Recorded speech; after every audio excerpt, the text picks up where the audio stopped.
You're watching Current River Broadcasting live on YouTube, your home for Doniphan High School sports.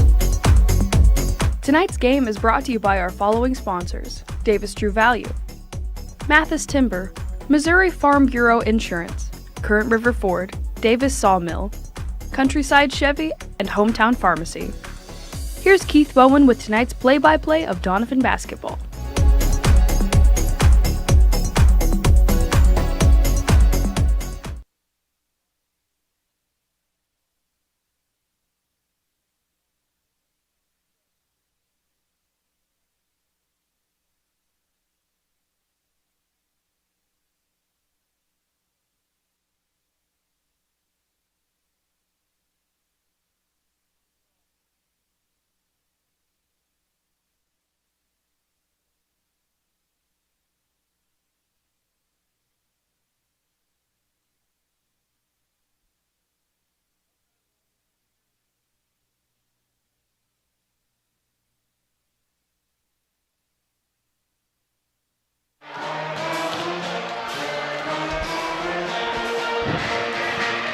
Good evening, everybody, and welcome to homecoming night here at Doniphan High School.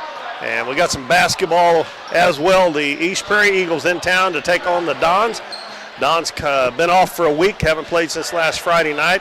The Varsity boys won down there at Naylor 81-48 last week to run their record to 11-6. We were just a minute and a half or so away from getting the JV game underway. The East Prairie Eagles are coached by Casey Knight, and they've made the long trip up here to Doniphan. That is a long one for them.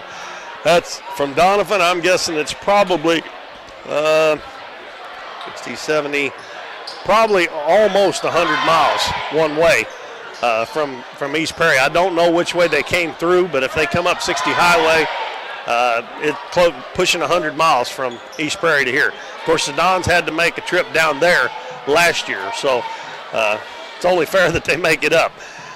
So East Prairie's JV, of course, Casey Knight's the head coach of the Varsity. His assistant coach is Gary Scott. He may coach JV, I don't know. But East Prairie will be dressed in black uniforms with red numbers and white trim. They will start Owen Knight, number 1, a 6'2 freshman. Demarion Evans, a 5'7 sophomore. He wears number 5. Number 10, Zach Hinkle, a 5'10 freshman. Number 12, Rafe Biasy, a 5'5 sophomore. And a 5'11 sophomore, number 25, Levin Turner. And the Dons, of course, in their home whites, gold numbers.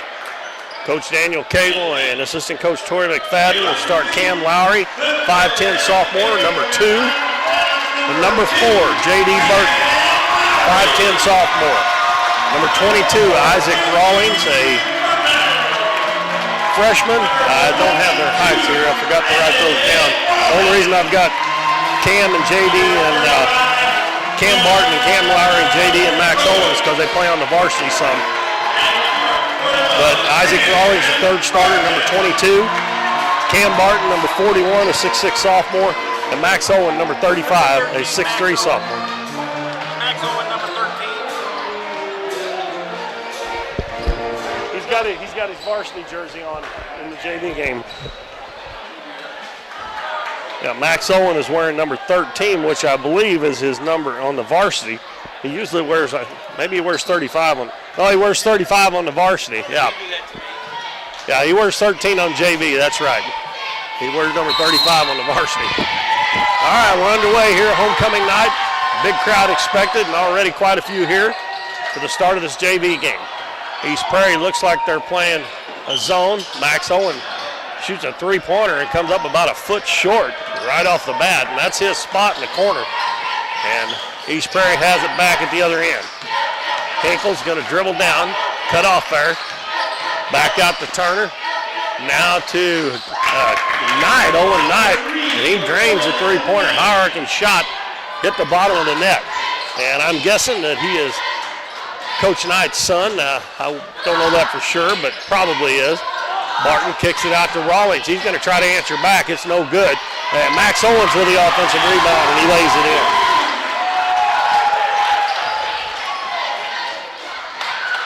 Demarion Evans will bring it up against J.D. Burton. And a pass behind Biasy, but it's picked up over there by Owen Knight. Now he goes right wing to Hinkle. Hinkle dribbles a couple times, back out front to Turner. And the same spot, another three in the same spot, and the same result. And somebody better stay on Owen Knight. That's two in a row. And Lowry takes it all the way to the hole. We're going to have a foul. And I think that's going to be on number, nope, they're going to call it on Knight. Thought it was on 25. And that'll be two shots coming up for Cam Lowry. I'll get on my little binge again here in a minute over them dropping off a good three-point shooter to pick up somebody driving into the lane and letting them hit a three. I have seen so much of that even in college here lately, it just makes me sick. Lowry makes both free throws. If the guy's driving to the basket and you are guarding the guy that you know that can shoot the threes, he's already hit one. They might not do it to them, but they should have not come off of him and left him wide open there. And we got a little floater in the lane there by Rafe Biasy. And it's 8-4 East Prairie. Lowry in the corner. Owen fakes the three, takes it in, puts up the left hand, no good. Turner gets the rebound and gives it to Biasy for East Prairie. Evans has it out front now. Hands it to Biasy. Now hit of the key, that is Hinkle. Step back jumper, no good. Barton with the rebound. Gives it to Lowry and almost knocked away there by Biasy. Lowry up the floor. Rawlings gives the ball back to Owen. Free throw line, Barton turns around, shoots and hits it. 8-6, East Prairie. 4:35 left first quarter. Evans right wing. Hinkle dribbles into the paint, out in the corner, Biasy. And he threw it away. It's picked up by J.D. Burton. He's going to take it all the way end to end. Lays it up, and it's good. Hinkle was just kind of running along beside him there, and Burton give it a little burst of speed there and got by him. Biasy dribbles to the elbow. Looking for back door, and he finds him, and Turner lays it in. And Coach Cagle calls the timeout. He's mad at somebody because they turned their back, and it must be Cam Barton. And you keep your eye on your man and the ball. And he turned his back, and Turner went back door on him, and he was wide open. It's 10-8, and Coach Cagle takes out Barton, brings in Ben Killian. Tell you what, I love coaches who, no matter what you're doing on the offensive end, if you loaf on the defensive end, they take you out and make you set for a little bit because you got to play both ends of the floor and you're not doing your team much good. And he's talking to Cam Barton right now. Sometimes you get caught on that, but a lot of times it's just being lazy on defense. I knew a lot of guys back when I played who didn't want to play any defense. All they wanted to do was play offense. Lowry stops and shoots a three, no good. But Owen gets the rebound and puts it in. And he was, a couple of Dons were the only ones that left the floor to get that rebound.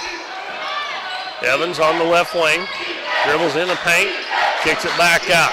Turner, he drives into the paint, out front to Hinkle. Now he drives into the paint, puts it up, it's short, gets his own rebound, and we're going to have a jump ball there. Good job by Isaac Rawlings to reach in and tie him up. It will be East Prairie's ball on the alternating possession.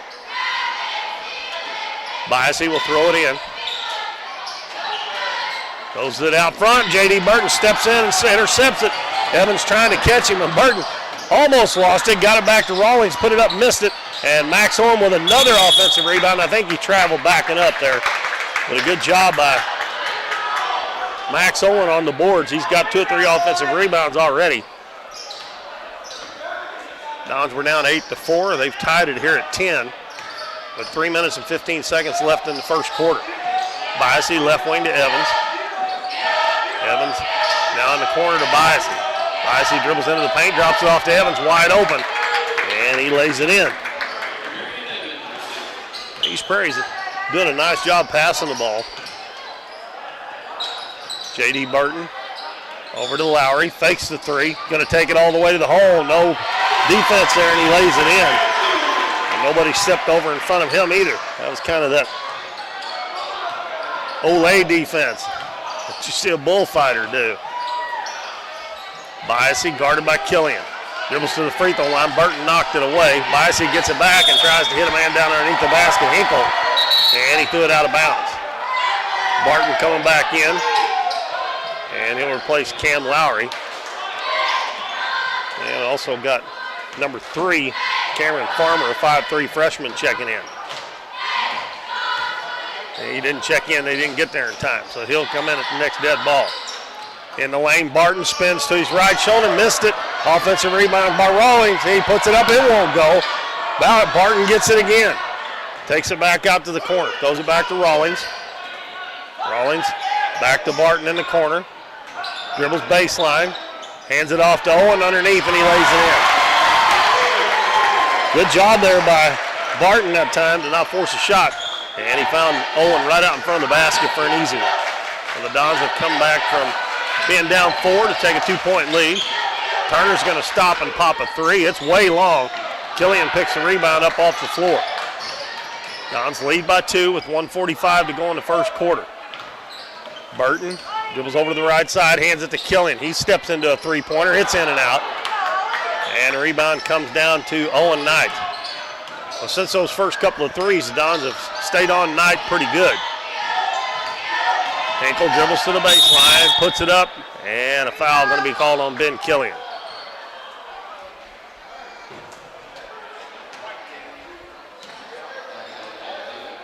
That is the first team foul on the Dons. It'll be a 2-shot foul for Zach Hinkle. And his free throw is good. And we got Cam Lowry checking back in. He comes in for Isaac Rawlings, and number 13, Kiefer Arnold, a 6-foot sophomore, comes in along with Cameron Farmer. Hinkle trying to tie the game, and he makes it, and we are tied at 14. He gets his first 2 points. Both teams are 2 of 2 from the free throw line. We've had 1 foul on each team. Both of them have been shooting fouls. 2-3 zone by East Prairie. They leave Max Owen wide open, missed it, and Lowry's gonna maybe got away with it over the back foul, but he knocked it out of bounds, so it'll go over to East Prairie.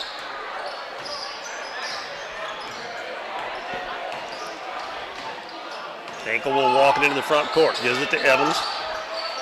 Evans dribbles between his legs to the head of the key.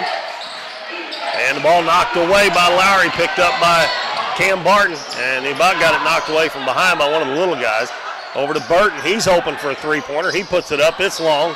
And the Dons doing a nice job on the offensive boards. Owen got it again. And we're gonna have a foul on the Demarion Evans. And more substitutions as Biasi comes back in. And also number 50, Aiden Cruz, a 6'2 freshman.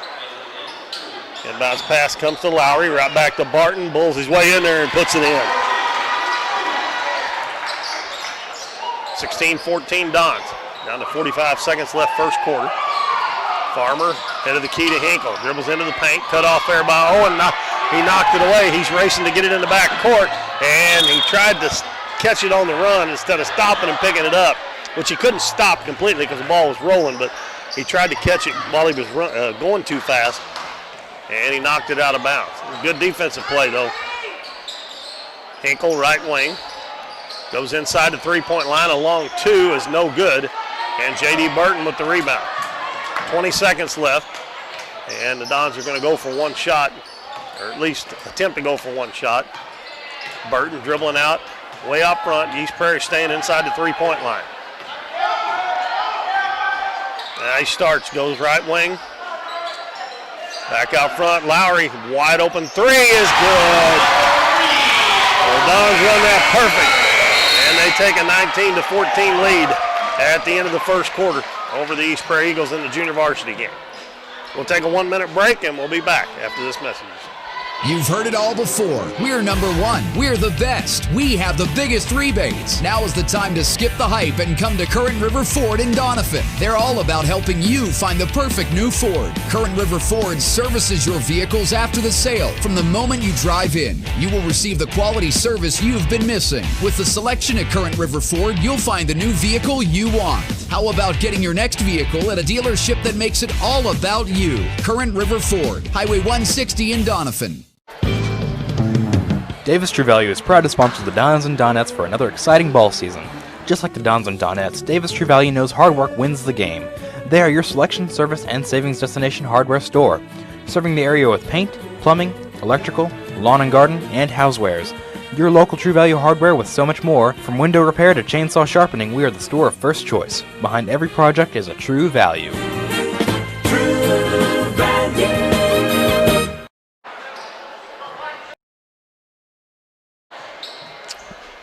Keith Bowen back here on homecoming night at Doniphan. Pretty much a packed house again, just like it was last night when the girls finally beat the Neelyville Lady Tigers for the first time in many years. And, of course, it is homecoming night here. The Dons lead the JV game 19-14. We start the second quarter, and it'll be Dons ball. Killian, Lowry. Lowry just hit a three to end the quarter. Is going to shoot another one, and it's good again. Lowry already with 10 points in the game, and it's 22-14. Hinkle, head of the key. They've got Hinkle, Biasy.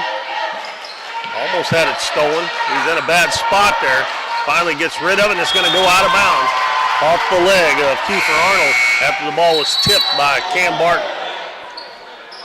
And Isaac Rawlings checking back in the game. We've got a quick timeout called by East Prairie here. Got 6:30 to go, 30 seconds into this second quarter, and the Dons up by 8, 22-14. Let's take a look at next week. We've only got one game for you on YouTube. That'll be next Friday night. The boys will be playing Crothersville, but other games next week. The girls go to Dexter on Monday. The Dons play at Clearwater on Tuesday, and it says 5 o'clock, and the Donettes were supposed to play. But Clearwater has, I've seen the last couple of games, they were supposed to play, they forfeited. So I'm not sure whether the Donettes will play at Clearwater on Tuesday or not. And then the girls got another big OFC game at Twin Rivers on Thursday next week. And as I said, the boys home at Crothersville. Not too many home games left, so we won't have too many more games for you on YouTube. I believe after tonight, I think the boys have 3 home games left, and I think the girls either have 2 or 3. After the turnover, East Prairie switching up their defense to a 1-3-1. Rawlings drives baseline, and he lays it in off the glass. So Isaac Rawlings off to a good start. 24-14, that lead up to 10. The Dons were down 8-4. And they've come back and taken a 10-point lead.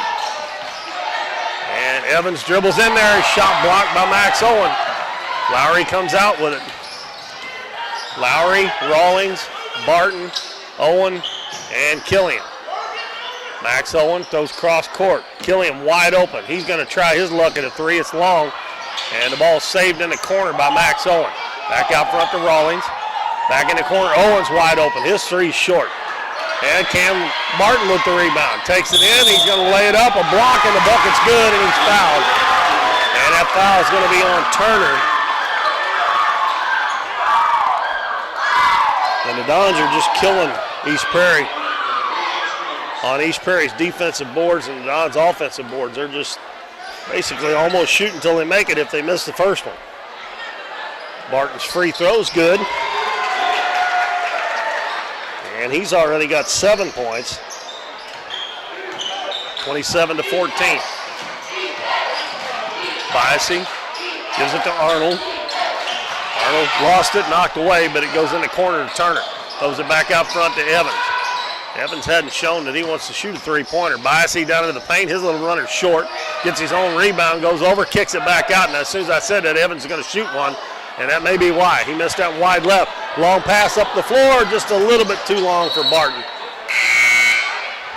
And a good job there by Lowry to keep his head up. J.D. Burton's going to come in and give Max Owen a rest.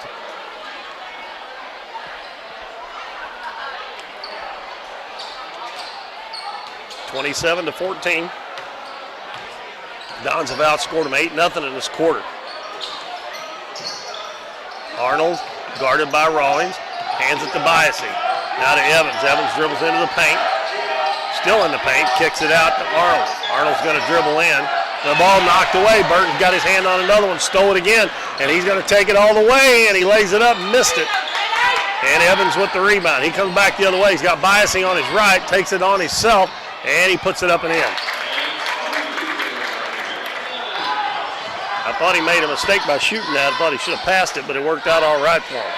Barton, turnaround jumper at the free throw line. He banks it in.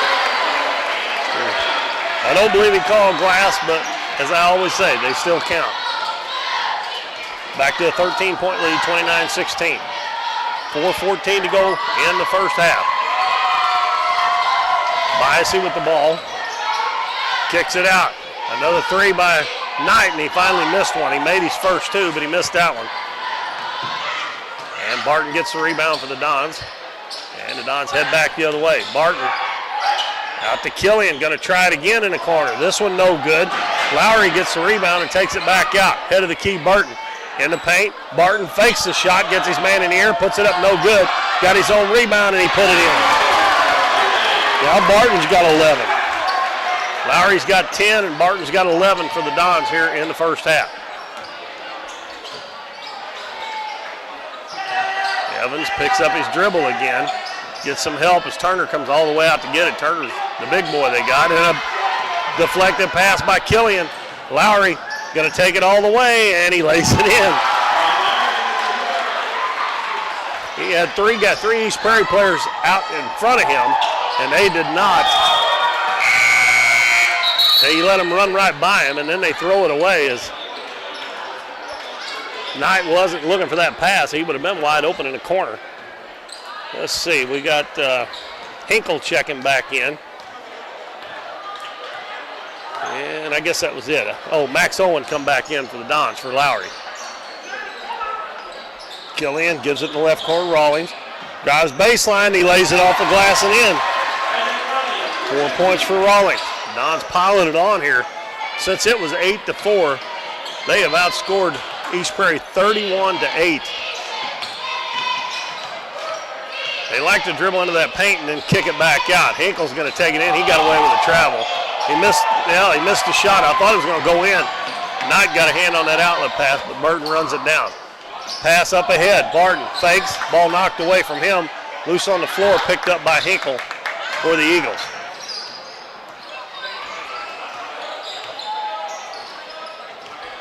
Turner bringing Barton way out to the head of the key. Gives it to Evans on the right wing. It's Biasy cutting through the lane, kicks it out in the corner. Knight for another three, and it's good. And again, the Dons left him to go help. I'm going to watch and see who's guarding him, but they need to just stay on him. Biasy's 5'5", and they're 5'5" or 5'6". 5'5", and he dribbles into the paint. Somebody should be able to take care of him. Now Barton scores at the other end. He's having a field day. 13. Him and Cam Lowry have 25 of the Dons, 37 between them. Their Biasy goes into the paint again. His little floater's good. That's what you got to make him do. You got to make him shoot that shot. If it goes in, you just tip your hat and go on, instead of leaving that three-point shooter. Rawlings in the paint. Barton turns to the baseline, and he missed it. And Owens there to clean it up again. Now Owens got 8 points. Dons may have three people in double figures in the first half. Biasy dribbles to the baseline. Back out front. Hinkle's going to try a three. It's off the back of the rim. Biasy with an offensive rebound. Turns to the baseline. He puts it in. Tell you what, the little guy's pretty good around the basket down there. They got him listed at 5'5". 39-23.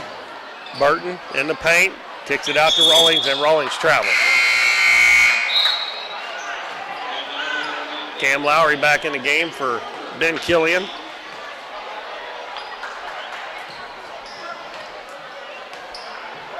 .51.9 ticks on the clock here before halftime. Now, between the games tonight, we'll have the homecoming festivities. And Hinkle runs over. And let's see, that is Lowry draws the charge on Hinkle.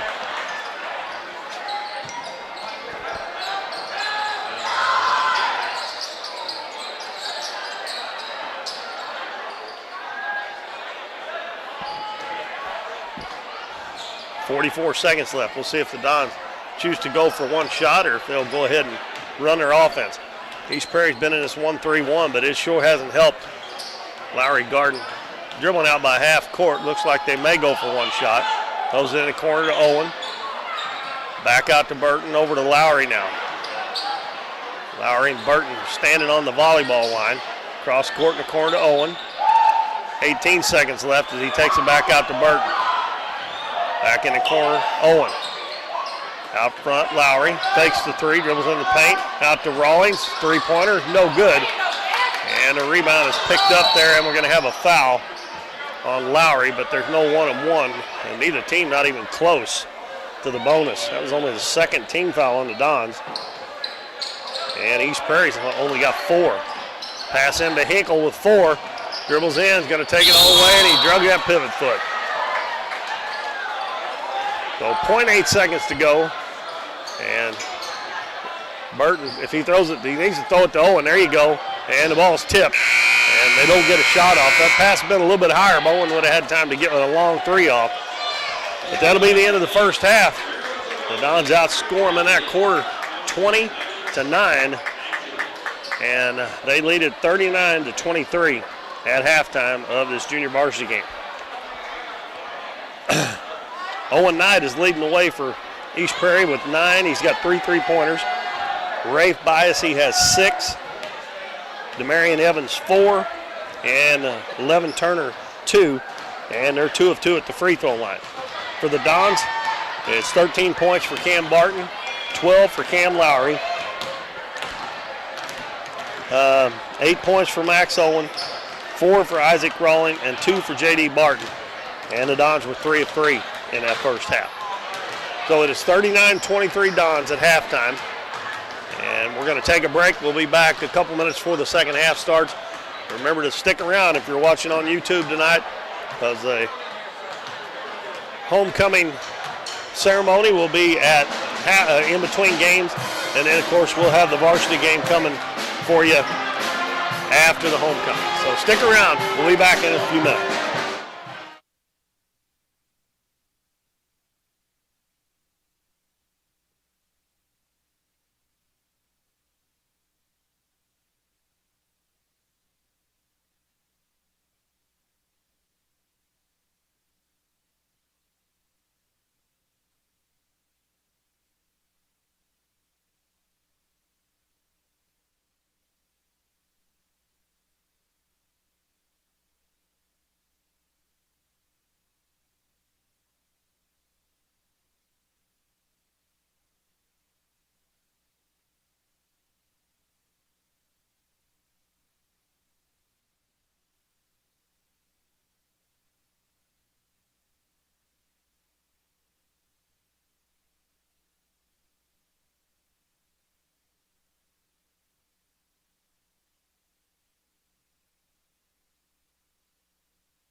are back here at Bill L. Wright Gymnasium in Doniphan. It is homecoming night, and as you can probably see from your shot in the camera, big crowd on hand here for homecoming, and also the Dons and the East Prairie Eagles. East Prairie's brought a nice group of fans up here. As I said a little bit earlier, that's a long trip, but they've brought some fans with them. Right now in the JV game, the Dons are on top 39-23 as we get set for second half action. A good first half by the Dons. Got off to a little bit of a slow start. We're down 8-4, but after that they outscored the East Prairie 35-15, I guess it was. So they really put a hurting on them there, and especially in the second quarter, outscored them 20-9 in the second quarter. Dons had a 5-point lead at the end of the first quarter. Right now they lead by 16. They were hurting East Prairie on the boards, especially when the Dons were shooting the ball. If they missed it, they got a lot of offensive rebounds and a lot of stickbacks in that first half. So if you're just joining us, we'll have the homecoming between games.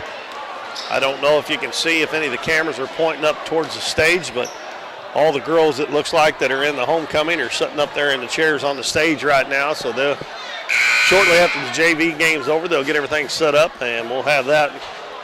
And then the Varsity will go for their 12th win of the season later on tonight. All right, it's going to be East Prairie's basketball to start this third quarter. Again, we want to thank our sponsors, Current River Ford, Countryside Chevrolet, Farm Bureau Insurance, Davis True Value, Hometown Pharmacy, Mathis Timber, and Davis Sawmill.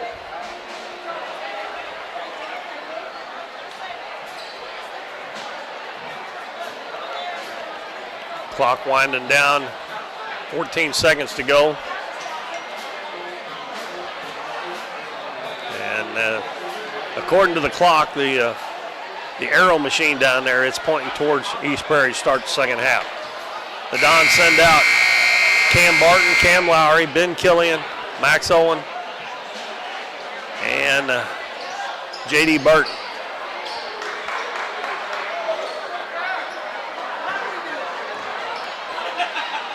It'll be Evans, Hinkle, Turner, Biasy, and Knight. Knight, their leading scorer, hit 3 3-pointers in the first half.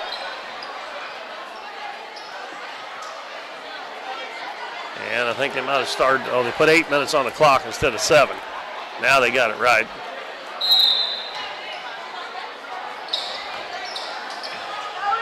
Don still playing man-to-man. Evans right wing to Hinkle. Back between the circles to Turner. He swings it left side to Knight. Max Owens guarding him.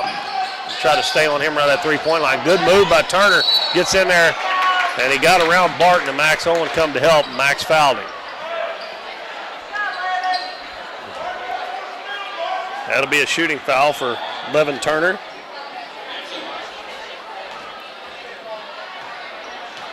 And they were 2 of 2 in the first half, and the Dons were 3 of 3. They still haven't missed as Turner makes the first one, and that is his 3rd point. And they finally missed one, and the ball's going to go out of bounds. Nope. It would have been out off a Knight, but it was saved by Lowry. Gives it to J.D. Burton. And looks like they're going to play that 1-3-1. Killian wide open in the corner, and he missed it again, but another offensive rebound by Burton. Lobbed it down low. Barton catches, keeps it above his head. He missed it, but he tipped it in. He's padding his stats a little bit. He took an assist away from J.D. Burton, but he got an offensive rebound. That was a nice pass by Burton. And Barton did good because he kept the ball above his head. And Biasy again gets into the lane. I'll tell you what, that's 8 points for him. Got him listed at 5'5", and that probably is right, but he sure does do a pretty good job of getting in that lane. Killian going to try it again. He hadn't made one yet, and he missed that one short. And the rebound comes down to Knight for the Eagles. They cut the lead to 15. Evans with it on the left wing. Head of the key, Hinkle. Now right side to Turner. Turner backs it out, trying to get Barton away from the basket, I guess. Now Killian gets a steal. He's going in on the left side. He lays it up too hard. And again, these kids today, they don't want to shoot with that left hand, even though when they're shooting warm-up shots, they shoot with the left hand on the left side. He shot it right-handed and shot it way too hard. Biasy one-on-one, goes in and puts up another one. That one's short. And Burton gets the rebound, passes it up ahead. Max Owen goes over to the left side and reverses it up and in. Now the Dons have 3 players in double figures as Owen gets his 9th and 10th point. And again, Burton dribbling with that head up. He sees that floor pretty well. Knight hands it off to Hinkle. Right wing to Biasy. Dribbles into the paint, hands it to Evans at the 3-point line. Now right wing, Knight. Owen all over him. Doesn't want to let him get open for that 3. Hinkle dribbles in, and he throws it back out to Turner near half court. Back on the left side to Hinkle. I believe besides Knight, Evans has shot 1 3-pointer. I don't think anybody else has attempted one. Hinkle might have attempted one. He's got it now, and Lowry knocks it out of his hands, but it'll be off of Lowry.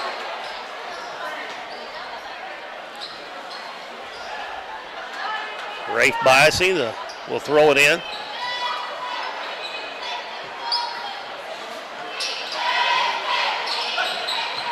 Gets it into DeMarion Evans.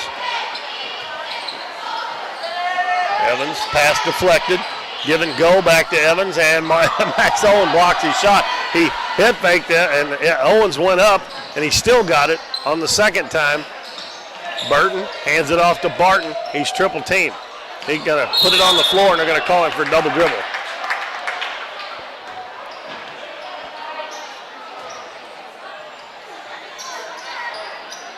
Well, the Dons have scored 4, and East Prairie scored 3 this quarter.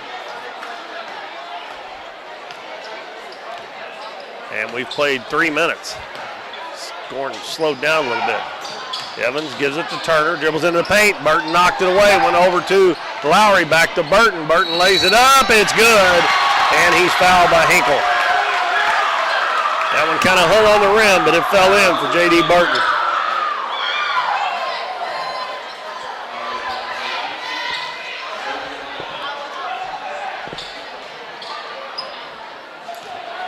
Burton, 5'10", sophomore, steps to the free throw line, trying to convert the old-fashioned 3-point play. He can give the Dons a 20-point lead. And he missed it. Turner with the rebound. Evans comes up the floor slowly. You'd think they'd be in a little bit more of a hurry, but he got away with a push off there on Burton. And he puts in a little one-handed floater from the baseline. Max Owen's going to try a 3 in the corner. It's good. That's his first 3 tonight. He's got 13 points. That's his spot, the corner. He had missed 3 or 4 in the first half, but got that one to go. And it is a 20-point lead. Biasy over to Hinkle at the head of the key. Now left wing to Evans. He dribbles over towards the right side, stops in the center of the floor, gives it to Turner on the left side, and he dribbles back to the center of the floor. Left wing, Knight got open. 3-pointer's good. That is his 4th. That needs to stick on him like glue. 48-31. Killian lobs it in the corner to Owen. Owen cross court in the other corner. Lowry, he's going to try to answer back, and it's no good, but nobody blocked out Barton, and he tips it in.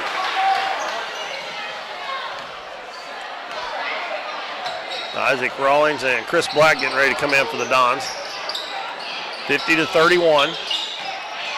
Turner on the right wing, showing his ball handling skills a little bit on Barton, and Barton knocked it away and stole it. Lowry back to Barton. Barton on the left wing. Takes it in, kicks it out to Burton in the corner. Out to Lowry, back to Burton. He's going to try a 3 in the corner. It's no good. And a rebound by Biasy. Throws it up the floor to Evans. Coming in on the left side, goes in, and it's blocked by Burton, but they're going to whistle him for a foul. And Evans will shoot a couple free throws. Usually J.D. Burton will get down there and try to draw a charge on that. But with the 19-point lead, I think he wanted to see if he could get a block. He blocked it, but he must have got him with the body down low.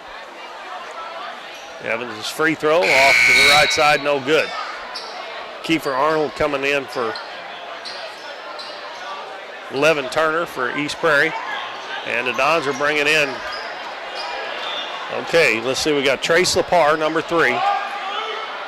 Chris Black, number 24. Luke Emmons, number 32. And Isaac Rawlings, number 22. And Ben Killian stayed in the game. Second free throw is good. Pass to Emmons behind him by Killian, and it goes out of bounds.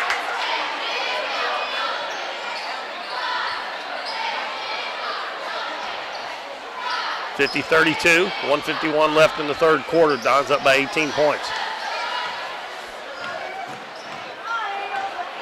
Hinkle, left wing to Biasy. Biasy catches that ball on the left wing a lot and takes it into the paint. Turnaround jumper by Arnold, no good. Chris Black gets the rebound for the Dons. And Killian will bring it up. Lobs it in the corner. Rawlings dribbles baseline. Tried to get it under to Emmons, and he wasn't open, so they threw it back out the corner, and it's going to be knocked out of bounds by East Prairie. Lepar will throw it in underneath the left side of the Dons basket. Now they move him out on the baseline a little bit. Killian in the corner. Lepar is going to shoot a 3, and that's blocked by Evans. Emmons with the rebound, passes it to Rawlings underneath, and he loses it. And Biasy comes out of there with it. Evans hands it to Arnold on the left wing. He gives it up to Hinkle. Hinkle throws underneath, across the lane to Knight. Knight, I don't think he shot a shot that hadn't been a three-pointer yet, and there's he's open again. And this one's an air ball. Kind of all or nothing on the threes. That one there didn't draw any iron at all.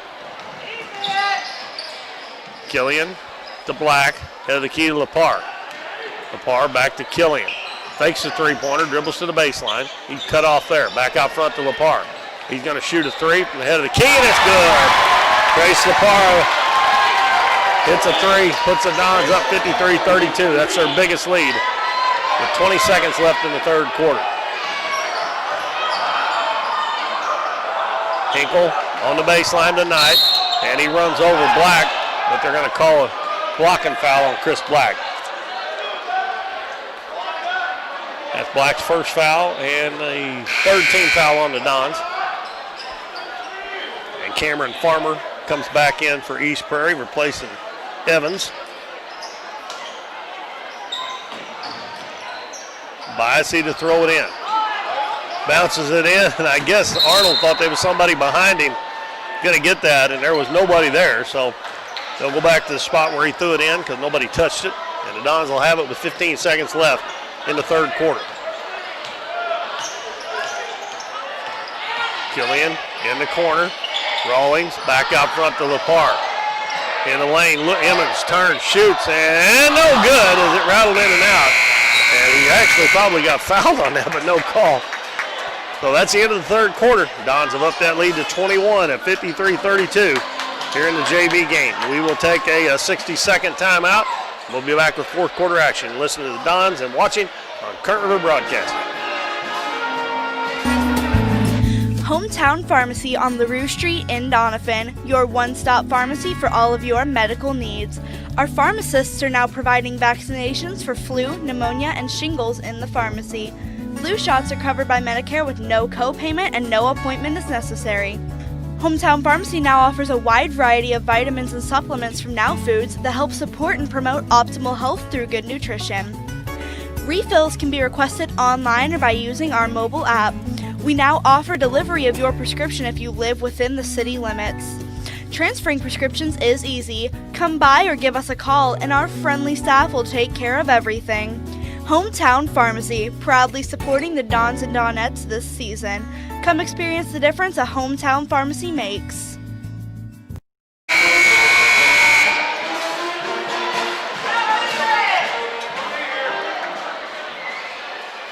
Welcome back, everybody. Fourth quarter getting ready to start here. It'll be Don's ball. And they've got a 21-point lead. They send out Lepar, Killian, Rawlings, Emmons, and Black. And it it will be Farmer, Hinkle, Biasy, Knight, and Arnold for East Prairie. Rawlings dribbles to the free throw line. His pass batted away, but it comes right back to him. Now he gives it to Killian. In the corner, Lepar. Dribbles baseline, hands it off to Black, spins, puts it up and in. Chris Black with his first 2 points. 55-32, just underway in the fourth quarter on homecoming night here at Doniphan. Biasy's open from 15, it's good. And he's got 10 points now. They've got 2 in double figures. Knight has 4 3-pointers and got 12 to lead them. We got a foul on Cameron Farmer. Going to reach in. His first, and that's only the second team foul. Haven't been very many fouls called in this game. Just 5 total in this half, and I think there was only 6 in the first half. Cross-court pass. Hinkle gets a steal. Killian made a bad pass. Hinkle's shot is up and no good, but Rawlings got him.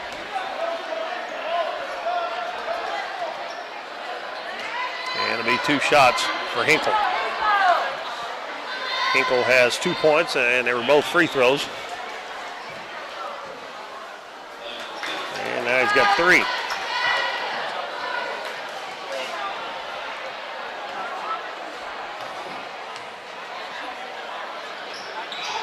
Missed that one.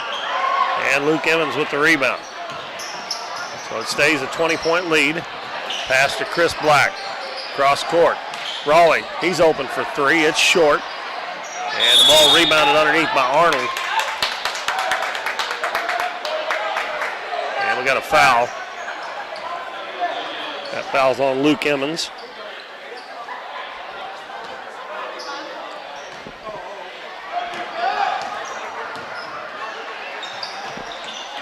.550 to go in the game. Farmer dribbles around the screen, going to put it up. It comes up short, and Killian gets the rebound. That was an air ball. Killian brings it down to the floor, lobs it to Lepar. Lepar double teamed. He tries to get it back, and the ball's safe from going out of bounds, but it goes right to Arnold. Here comes Biasy to the other end. He's going to take it all the way down, spins, and Chris Black comes off his man and knocks it away. And we've got a hill ball, and it'll belong to East Prairie. Black knew he was going to spin back to that over his left shoulder, and he was standing there. A lot of times you get a foul, but he done a good job there getting his hands on the ball instead of the arm. In the corner, Hinkle, he's wide open for a 3. It's no good. Long rebound picked up by Arnold. Arnold hands it off in the lane there to Farmer, little guy, and the ball goes through the lane. And all the way back out to Knight. He hands it to Hinkle, and Hinkle makes a move, and he walks with it.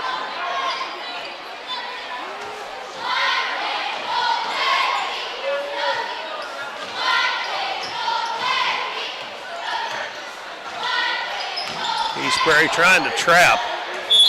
Pass is batted out of bounds. We got Devin Harp coming in for the Dons. And he replaces Ben Killian. 5:08 to go. It'll be Don's ball. Down in the right corner. The bounce pass comes to Lepar. Over to Harp. He just in the game. 3-pointer, no good. Offensive rebound by Rawlings, and he turns and goes up for the shot. They're going to call it on the floor. Again, they had to bounce it that one time. If he'd have went straight back up, he probably would have been at least shooting 2 free throws. That foul's on Biasy, his first. They called it on the floor, so the Dons will inbound underneath their own basket. And Rawlings telegraphed that pass, and he threw it right into Arnold's hand, and he knocked it out of bounds. Tried to throw a baseball pass on about a pass that was about 10, 15 feet. Bounce comes to Lepar, out front to Black. Now Harp at the head of the key. Lepar comes and gets it from him. And his pass is batted away and stolen.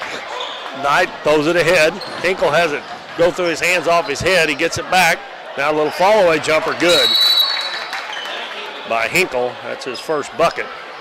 He's got 5, and it's 55-37. 4:40 to go in the ball game. And it's a 30. We'll keep it here. I want to remind everybody, just in case you're just tuning in, it's homecoming night after this JV game. As I see the girls in the homecoming court walking off the stage, getting ready to do the homecoming between games. And then after that, we got the varsity game for you, the Dons. I believe they have won, I think, 8 out of the last 9. I'm close on that. It may not be exactly, but they've really been playing well. Their last game was last Friday night. They beat Naylor 81-48. And they've had a few days off, so they'll be anxious to get back out on the court and play a game. Usually this time of the year, you don't have a whole week off. That is kind of unusual. They didn't have a game. They have 2 games next week, Tuesday at Clearwater, and we'll be back here next Friday. The Crothersville Tigers will be here at Doniphan. Pass in the corner to Harp. Dribbles into the paint. He got the shot off. It won't go.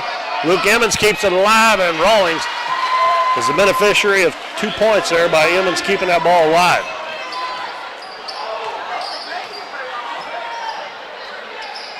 And Hinkle got away with a walk there. Same thing he did a while ago, but he gets a bucket. They didn't call it, so he drives into the paint, gets a bucket, makes it 57-39. Lepar, double team, out front to Black. Black over to Harp. He's open again. He makes a 3 about every game he gets in, but he missed 2 there. And then we got a foul on Harp in the back court. That will be team foul number 6. We got 3:55 to go. If we have any more fouls on the Dons, it will be bonus time for East Prairie. Let's see, they bring Evans back into the game for Biasy. Turner also back in there. I don't know who he came in for Arnold. Farmer gives it on the baseline. He's passed behind Knight, and Rawlings is, he got away with a carry the ball, but he couldn't make the layup. Pass up the floor. Hinkle didn't go down and play defense, and he's got a layup, and he missed it. And we're going to have an over-the-back foul on Rawlings coming up behind Farmer. And Farmer will be shooting a 1-on-1.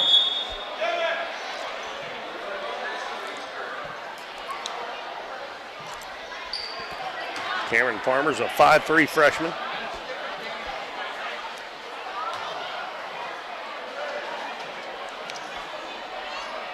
.331 to go in the ball game. Dons lead 57-39. And it just seems like more people keep coming in all the time. It's going to be packed here. An offensive rebound by Turner. He missed. He made it off the missed free throw.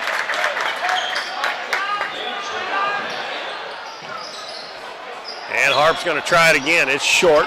Chris Black with a rebound. And he tried to throw it underneath to Rawlings, and it goes over his head out of bounds. And the Dons are going to bring 5 new ones in.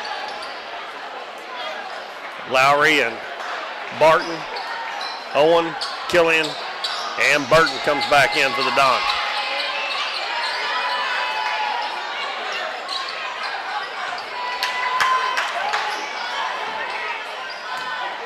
Farmer, right wing to Turner. Pass in the corner to Hinkle's knocked out of bounds, and they're going to call a foul on Lowry. Oh, there'll be more free throws.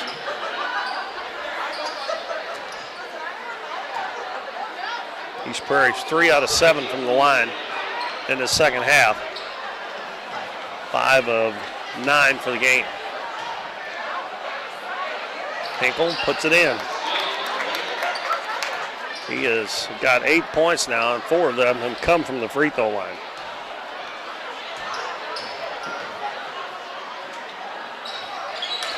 Nothing but net. Zach Hinkle with 9 points. Pass over the top to Lowry. Fakes the 3. Dribbles into the paint. Gives it out to Owen. Now Lowry head of the key. And the corner, Killian, open from about 15. It's short. Lowry hustles in there and gets the rebound. And he loses it on the pass there. Picked off by Farmer. Farmer right down the middle. And he tried to hit Hinkle. And it hit off his leg, and it goes into the Doniphan cheerleaders down there. And now the outside official is going to say that Doniphan touched it last. I actually thought that they did, but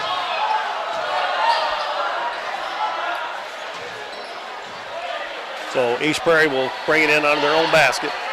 Lead is down to 14 points. 2:43 to go. You always hate that if you're a coach, if you bring in your second unit and they come back and you have to bring your starters back in before the game's over because it starts getting a little too iffy. Hinkle in the corner. Knight with a step back threes and air ball. Barton tries to throw a baseball pass and it's batted away, and Hinkle takes it down, put it up no good. Ball tipped around, and J.D. Barton gets it for the Dons. Takes it to the other end, weaving in and out of traffic. Hands it to Barton. Barton's he tries a no-look pass and it's stolen again. Trying to get a little fancy there. Farmer ahead, and Evans can't handle it. Pass up the floor to Burton, and it's stolen by Hinkle. Both teams are just throwing it back and forth to each other right now. Hinkle hands it to Evans. Lowry knocks it away. Evans gets it back, dribbles into the paint. We got another foul on Lowry. The Dons need to quit fouling. All they're doing is dragging out the game and making it a closer ball game. I mean, at one time they had a 21-point lead, and it's dwindled to 14.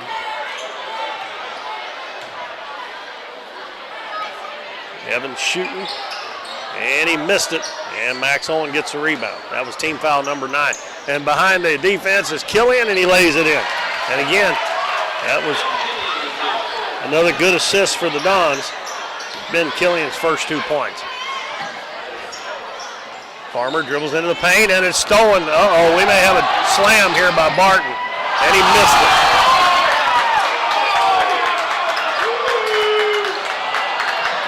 Turner takes it back to the other end, and he's going to shoot a long three. Long rebound out to Knight. Gives it to Hinkle, cross court, Farmer. Farmer to Evans at the head of the key. 1:12 to go, and we got a timeout called by East Prairie. And I think Coach Cush called that because he wanted to get Aiden Cruz into the ball game. So it'll be a 30-second timeout. We'll keep it here. Oh, I'll take it back. It's going to be a full one. We'll keep it here anyway.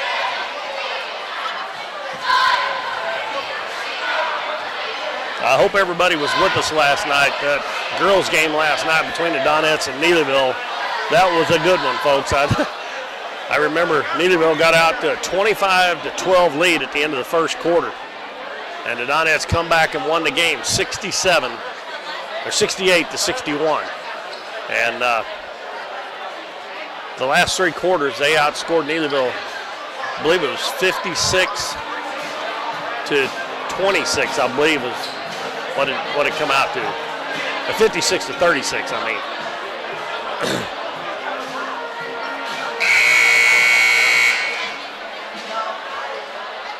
Yeah, I think you can put a win in the books for the JV here. Kind of got a little bit ugly in the fourth quarter, but they're up by 16.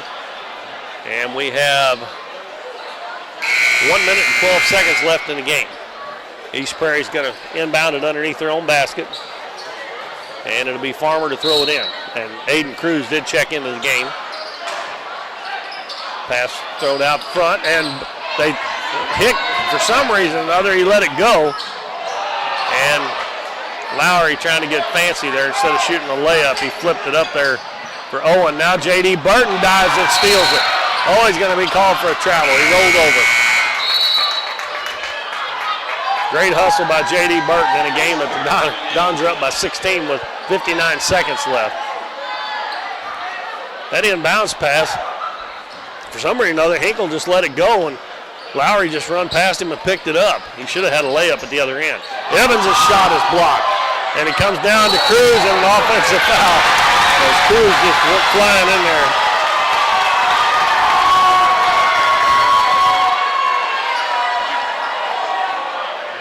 And we got Biasy and Arnold checking back in. Turner and Evans check out. 48.8 seconds to go.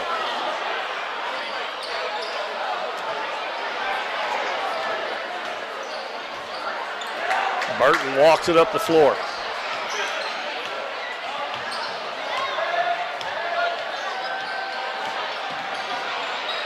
Dribbles to the wing.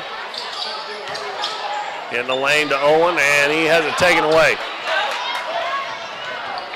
Cruz knocked it away. Hinkle picked it up, took it down, and missed it. And Burton's going to knock it out of bounds, and it goes flying up into the band down there.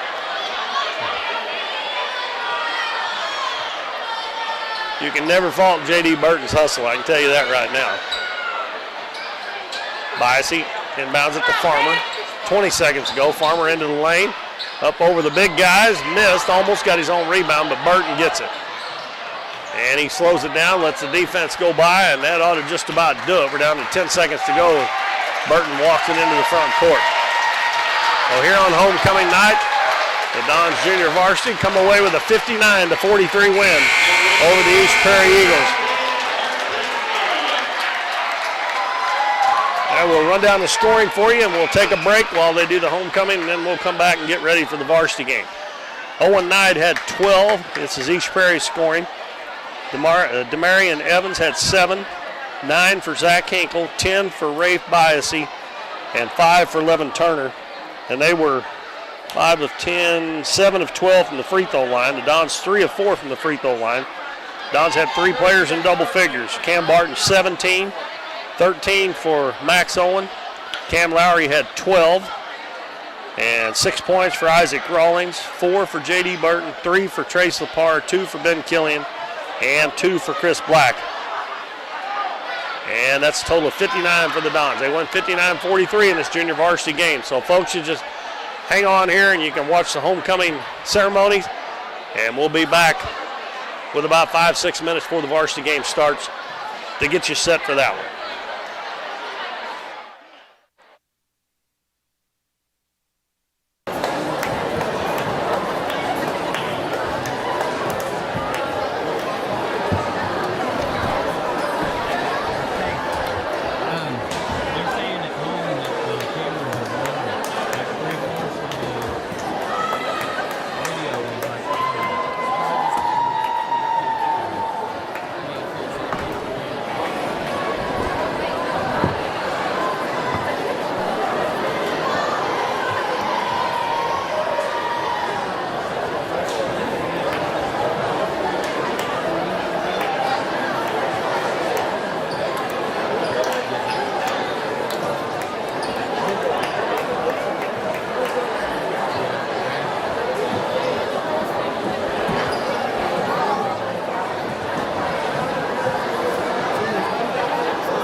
Welcome to the 2020-2021 homecoming ceremony. At this time, we would like to introduce our candidates. Our first candidate this evening is freshman Rebecca Prairie.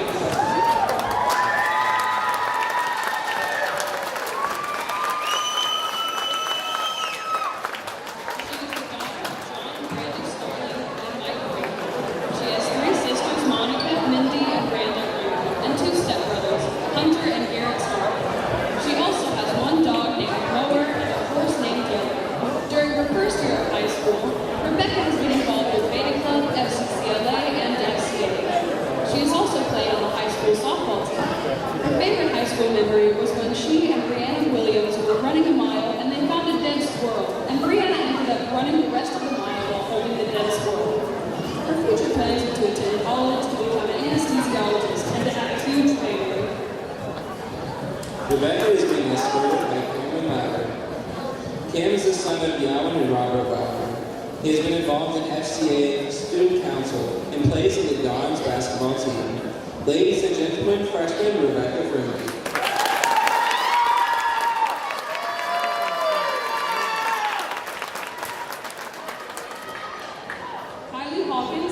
Representing the freshman class.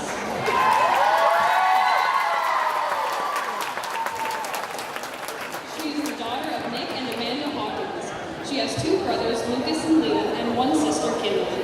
Throughout her freshman year, Kylie has been involved in basketball, softball, beta club, pep club, and FCA. Her favorite high school memory was when she and Timber beat Mo and Kinsey at Virtual Pictionary. Kylie's future plans are to graduate high school, to go to nursing school, become a labor and delivery nurse, and live a happy, successful life. Kylie is being escorted by sophomore J.D. Burton. J.D. is the son of Aaron and Dee Burton. While in high school, J.D. has played basketball, baseball, golf, and has been involved in beta club and pep club. Ladies and gentlemen, freshman Kylie Hawkins.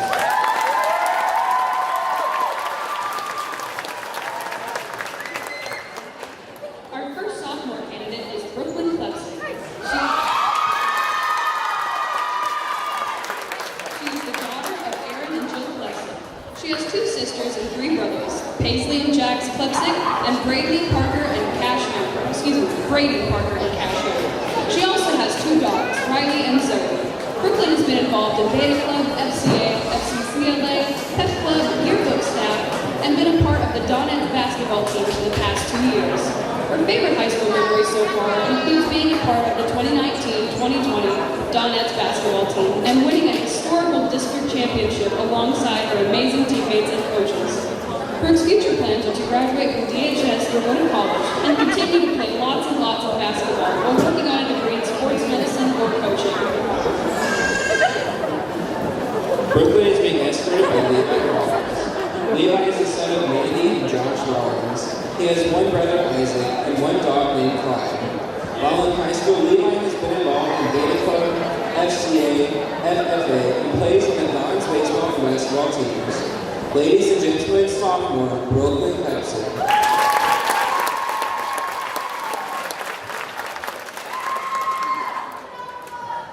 Allison Skaggs is also a representative of the sophomore class.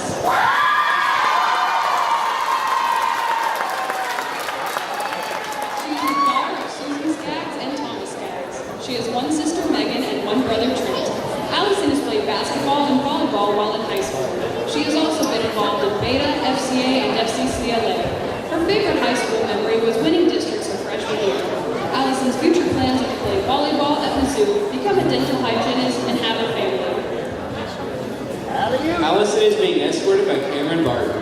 Cameron is the son of Melissa and Prairie Barton.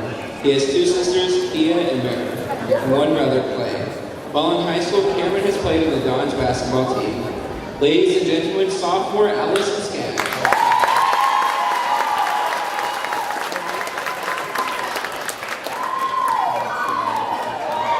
Representing the junior class is Peyton Raymer. Peyton is the daughter of Scott and Stephanie Raymer and has two sisters, Ashley Baker and Tawny Webb, two brothers, Hunter Raymer and Taylor Webb, and two dogs, River and Cooper. While in high school, Peyton has been involved in Beta Club and Key Club. Peyton's favorite high school memory was during her sophomore year at Beta Club when she witnessed Abby, Bailey, Sydney, and Maddie being chased by two grown men down an alley. Her future plans are to attend A-State to become a pharmacy tech, graduate college, and finally start her life. Peyton is being escorted by Ethan Jones. Ethan is the son of Shannon Jones and Heather Allen. Ethan has three brothers, Emmett, Evan, and Luke. While in high school, he has played on the Dodge basketball and baseball teams. Ladies and gentlemen, junior Peyton Raymer.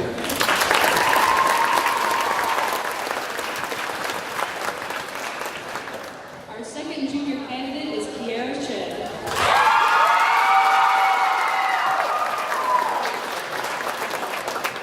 Kiara is the daughter of April and Otis Shed. She has an older sister named Hannah and a younger brother named Chance.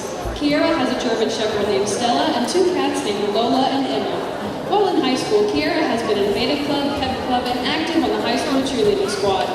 Her favorite high school memory was when Natalie got a piece of pom-pom stuck in her eye at a football game. Kiara's future plans are to attend college, become a juvenile psychologist, and settle down to start a family. Kiara is being escorted by Nolan Zerwanka. Nolan is the son of Marty and Jessica Zerwanka and Kim Huber. Nolan has been very active in high school, playing basketball, football, and baseball. He is also active in Beta Club, Pep Club, and Yearbook. Ladies and gentlemen, junior Kiara Shed.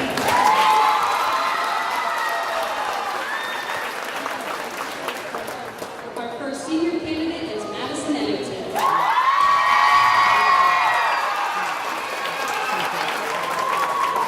Madison is the daughter of Brad and Jessica Ennington. She has a sister Paige and a brother Jim, and has a German Shepherd named Maisie. Madison has been very active throughout high school. She has been involved in Beta Club, FCCLA, Pep Club, and FCA. She has played softball and basketball over the past 4 years. Madison enjoys spending time with her family, watching Netflix and photography. Her favorite high school memory was getting to play in her first year of high school softball with her sister and winning districts for softball and basketball. Madison's future plans are to graduate high school, attend ASU, and become a dermatologist.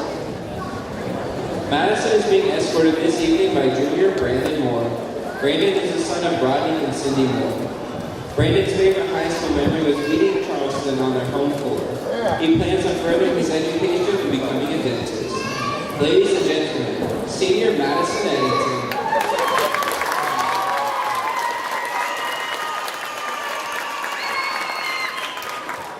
Our final candidate this evening is senior Kennedy Elliott.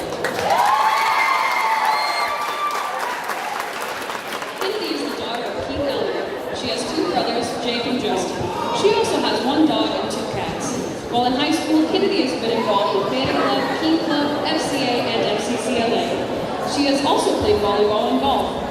Her favorite high school memory was winning her first and only golf match. Her future plans are to go to college, find a career, and start a family.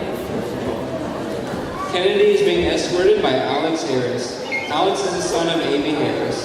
He has 3 sisters, 4 brothers, and 2 dogs. While in high school, Alex has played on the Dons football and basketball teams. Ladies and gentlemen, senior Kennedy Elliott.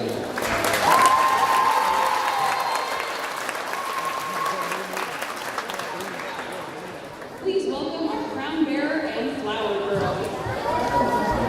Serving as our flower girl this evening is Marley Cooper. She is the daughter of Tori and Whitney McFadden. Marley is in kindergarten at Doniphan Elementary School. She has a 7-year-old brother, Mason, and a 3-year-old sister, Riley. Her after-school activities include playing on her hoverboard and watching her favorite shows. Marley's favorite thing to do is to watch cheerleaders at national basketball games, and of course, play in recess.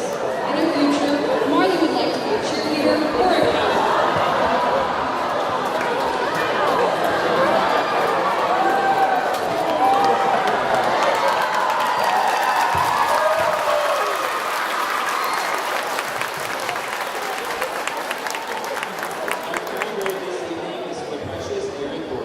He is the son of Matthew and Laura Thornton, who has one brother, Aaron. Aaron is in Mrs. Plum's pre-K class this year.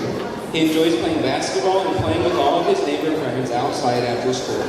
He also loves playing monster trucks with his brother, hunting with his daddy, and reading with his mom. Aaron's future plans are to either become a monster truck driver, a basketball player, or a bull rider. Ladies and gentlemen, our flower girl and crown bearer, Marley and Aaron.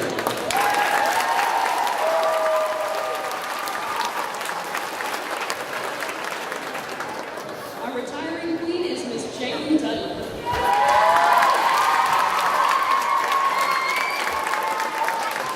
Jalen is the daughter of Jeff and Tracy Dudley. Since being crowned, Jalen has gone on to attend Urshan Bible College in Winsville, Missouri. There she is studying to become a counselor. She keeps busy in her free time by playing piano for different churches in the area. Jalen is being escorted by Ori Owen. Ori is the son of Michael and Donna Owen. Ori has a brother, Max, and a sister, Sarah. Ori has played basketball all 4 years of high school. He is actively involved in Beta, FCA all 4 years as well. And now, the moment we've all been waiting for, your 2020-2021 basketball homecoming queen is Madison Eddington.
You're watching Current River Broadcasting live on YouTube, your home for Doniphan High School sports. Tonight's game is brought to you by our following sponsors: Davis True Value, Mathis Timber, Missouri Farm Bureau Insurance, Current River Ford, Davis Sawmill, Countryside Chevy, and Hometown Pharmacy. Here's Keith Bowen with tonight's play-by-play of Doniphan basketball. Well, welcome back, everybody. Keith Bowen back here, homecoming night at Doniphan. We've just had the homecoming festivities, and congratulations to, I'm going to call her Madison Eddington tonight because of the occasion. I call her Maddie when she's playing basketball, but Madison Eddington is your homecoming queen for this year here for the basketball season at Doniphan High School. Congratulations to her and all the other girls in the homecoming court. And we're getting ready for the varsity game now. The junior varsity Dons, if you weren't tuned in, won 59-43. And now we're getting set for the varsity game. The Dons are undefeated at home this year, just like the girls were. Neither one has lost so far at home. Let's see. East Prairie comes in with a record of 8-6. The Dons are 11-6.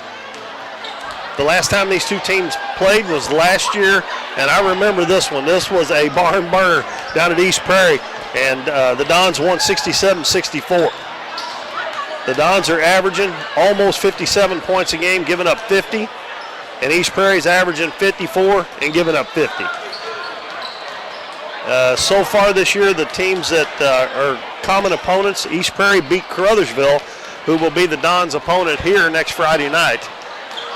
They beat Caruthersville 73-66. They lost to Portageville 52-34. Of course, the Dons beat Portageville over at Bloomfield 46-40.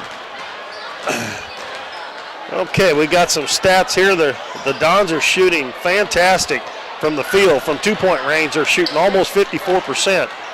They're only shooting 27.6 from the three-point line and 62 from the free throw line. I think that has actually gone up a little bit as well. And the assist to the turnovers is getting closer as we go along here in the season too. They're averaging 12 assists and 14.6 turnovers. Lori Owens, the leading scorer, he's averaging 16.1 and averaging 7 rebounds. He's shooting 71% from the free throw line, 58% from the floor. Ethan Jones is averaging 15.5 points, shooting 70% from the free throw line, 32% from the three-point line. Max Owens averaging 8.4, Tristan Bryant 6.6, and Levi Rawlings 5.6 points, but 6 rebounds a game for the Dons.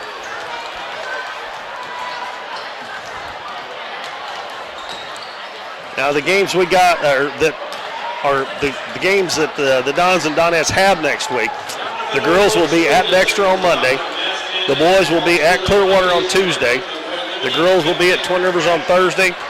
And the boys back home here for Caruthersville next Friday night. That will be our next game we got for you here on Current River Broadcasting next Friday night against the Caruthersville Tigers.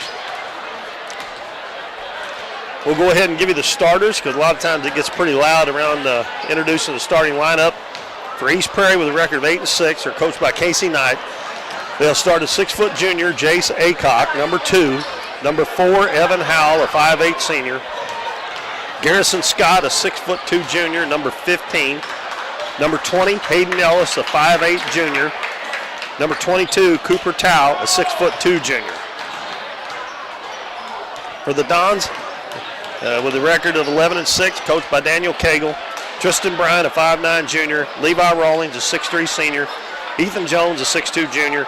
Ori Owen, a 6'6 senior, and Nolan Zawalka, a 5'9 junior. And we'll probably run over those again for you when they introduce them here. We're getting ready for the national anthem, so we'll be back after the anthem.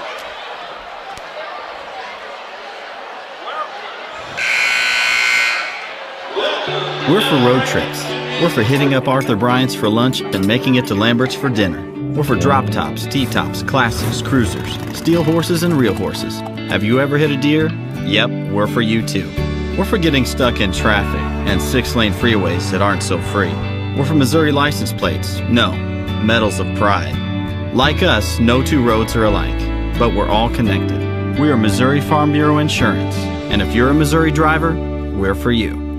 I am Doug Green, a Missouri Farm Bureau Insurance Agent, and if you're in Ripley County, I've got you covered.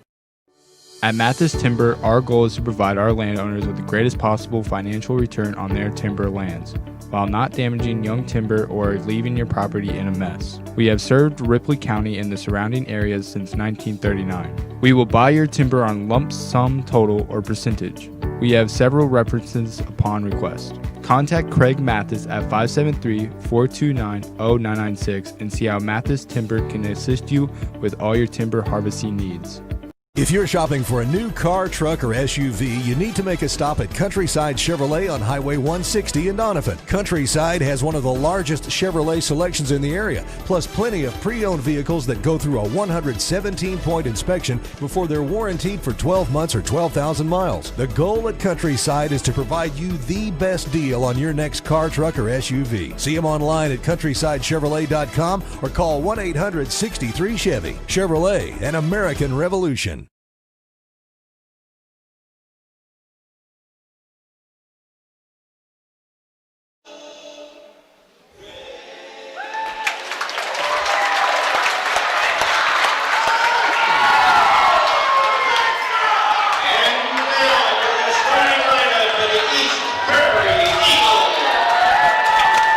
Prairie will be wearing black uniforms with red numbers. Jace Aycock, a 6-foot junior. I remember a couple of these boys from last year. Garrison Scott, a 6'2 senior, number 15. Hayden Ellis, a 5'8 junior, number 20. Cooper Tao, a 6'2 junior, number 22. Evan Howell, a 5'8 senior, number 4. Big crowd here for the homecoming tonight, and they come to their feet. At least the ones on the far side of the gym and to my right here. As Doniphan will be introduced. Nolan's the walk for the first one out.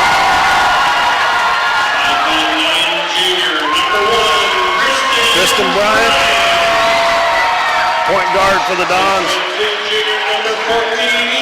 Ethan Jones. Sharpshooting three-pointer. The man for the Dons. And Mr. Hustle, Levi Rawlings. And the big man in the middle, Ori Owen, 6'6 senior, number 21. And we are ready to go. Dons 11-6, East Prairie 8-6.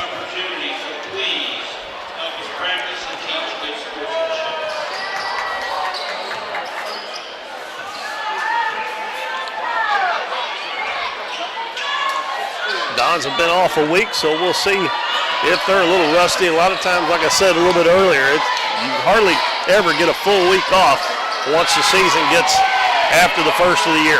Dons going right to left, and East Prairie left to right, and the Dons get the tip. And East Prairie is going to start out in a zone defense. Zawalka to Bryant, left wing. Bryant, head of the key to Jones. And his pass down to Rawlings is intercepted. Aycock with the steal. He'll be guarded by Zawalka. The Dons play man-to-man. Ellis with the ball between the circles. Right side to Aycock. Out front to Tao. Boy, they swing it around the outside of the perimeter there. And a pass down low is going to be stolen right back, I think. Now they go to the floor, and Zawalka's going to pick it up. Passes ahead to Jones. Stops. They pick him up quickly. Back out to Zawalka. Now the Dons will reset. Rawlings gives it in the corner. Lob down low. And knocking it out of bounds is going to be Tao. Try to get it inside to Ori Owen. That zone, it'll be a little harder to get it in there. Bryant fakes the three-pointer. Dribbles back to the center of the floor. Right wing to Rawlings. Rawlings over to Zawalka, over to Bryant. Bryant fakes the three. Back out front to Zawalka. Back to Bryant. This time he's going to shoot it from that spot. It's no good. And we're going to have a rebound and a push-off foul on number 20, Hayden Ellis. And he probably didn't have to do that, but he did, so he got caught. First team foul on East Prairie. Ori Owen throws it out front to Bryant. Left side, Rawlings. Rawlings dribbles back, gives it to Jones. Jones in the corner. Zerwalka back to Bryant. Back to Zerwalka. They are trying to keep 2 men on Oriolan now. Rawlings shoots a 3 and he missed it.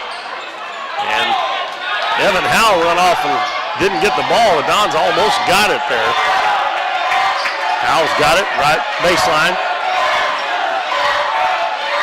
And they dare him to shoot it. That is number 20, Aiden Ellis, and he makes a 3-pointer.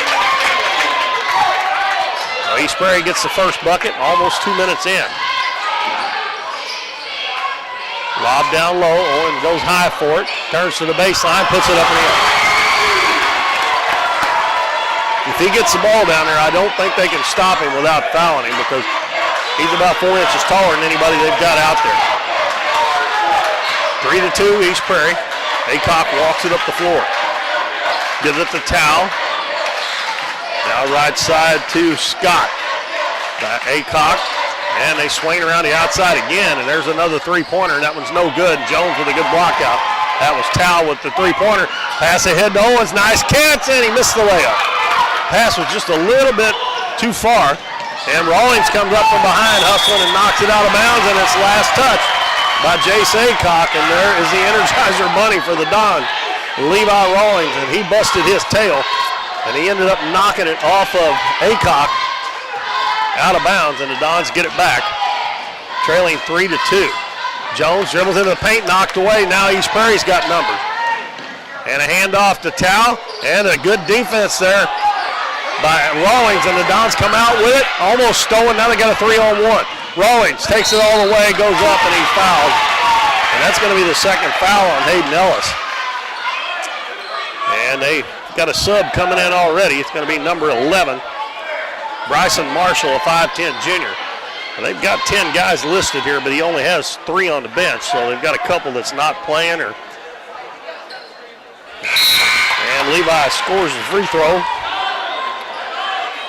Makes it 3-3.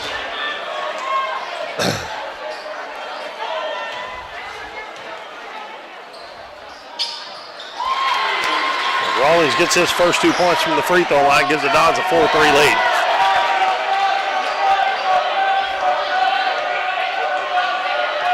Aycock just walks it up the floor. And I mean slowly. Gets a screen, dribbles right side, hands it off to Marshall. Marshall's got them neon green tennis shoes on. He sticks out like a sore thumb out there. Scott takes it into the paint, hands it off to Marshall. Marshall dribbles to the baseline. He's cut off. Back to Scott, steps inside the 3-point line, down low to Toe. Oh, and the shot blocked, but they're going to whistle either Rawlings or Owen for the foul, and it's going to be Levi Rawlings. And East Prairie will get their first 2 free throws. 4:35 to go first quarter. Cooper Tao, 6'2 junior, puts the free throw in.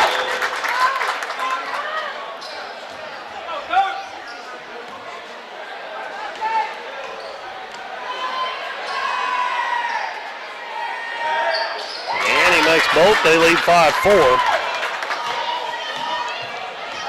4.5 minutes left first quarter.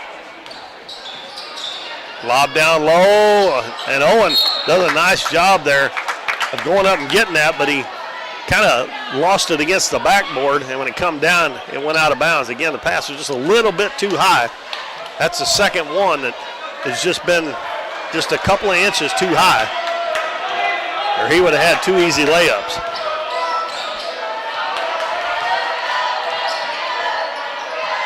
In the corner, wide open 3-pointer, that is Howell. He misses it, and Oriolan gets the rebound. Pass up ahead to Jones. Back to Zerwalka. Now the Dons will reset. Right wing to Rawlings. Bounces in the corner to Bryant. Bryant dribbles back to the wing. Now back out front to Zerwalka. Lob in the corner, Rawlings. Back to Zerwalka. Back to Rawlings. They leave him open. 3-pointer is good for Levi Rawlings. If they're going to leave you open, somebody's got to hit one of those, because I'm sure they know that Ethan Jones can shoot it, and they know Ori likes to score inside, so somebody else is going to have to hit one here and there. Tao gives it in the corner to Scott. Back to Marshall on the right wing. Now out front to Howell. He swings it left side to Aycock. Everybody's touched the ball at least one time in this possession for East Prairie. And you got to like that if you're Coach Knight. Aycock dribbles to the baseline. Now right wing, Howell. Back in the corner to Scott. Don's playing man-to-man defense and sticking right with him. Aycock on the left wing now. Head of the key to Tao. To Marshall right side. To Howell. Three-pointer up, no good, and the ball's going to go out of bounds. Howell's missed a couple of three-pointers in a row there. So I'm guessing he's probably one of their good three-point shooters, but Don's picked him up pretty close there. That was kind of a contested three-pointer. They get it to Owen. They double-team him, but he gets around it, and that may be an offensive foul. They're going to call a travel. Or he lowered his shoulder a little bit there. Probably could have been a charge.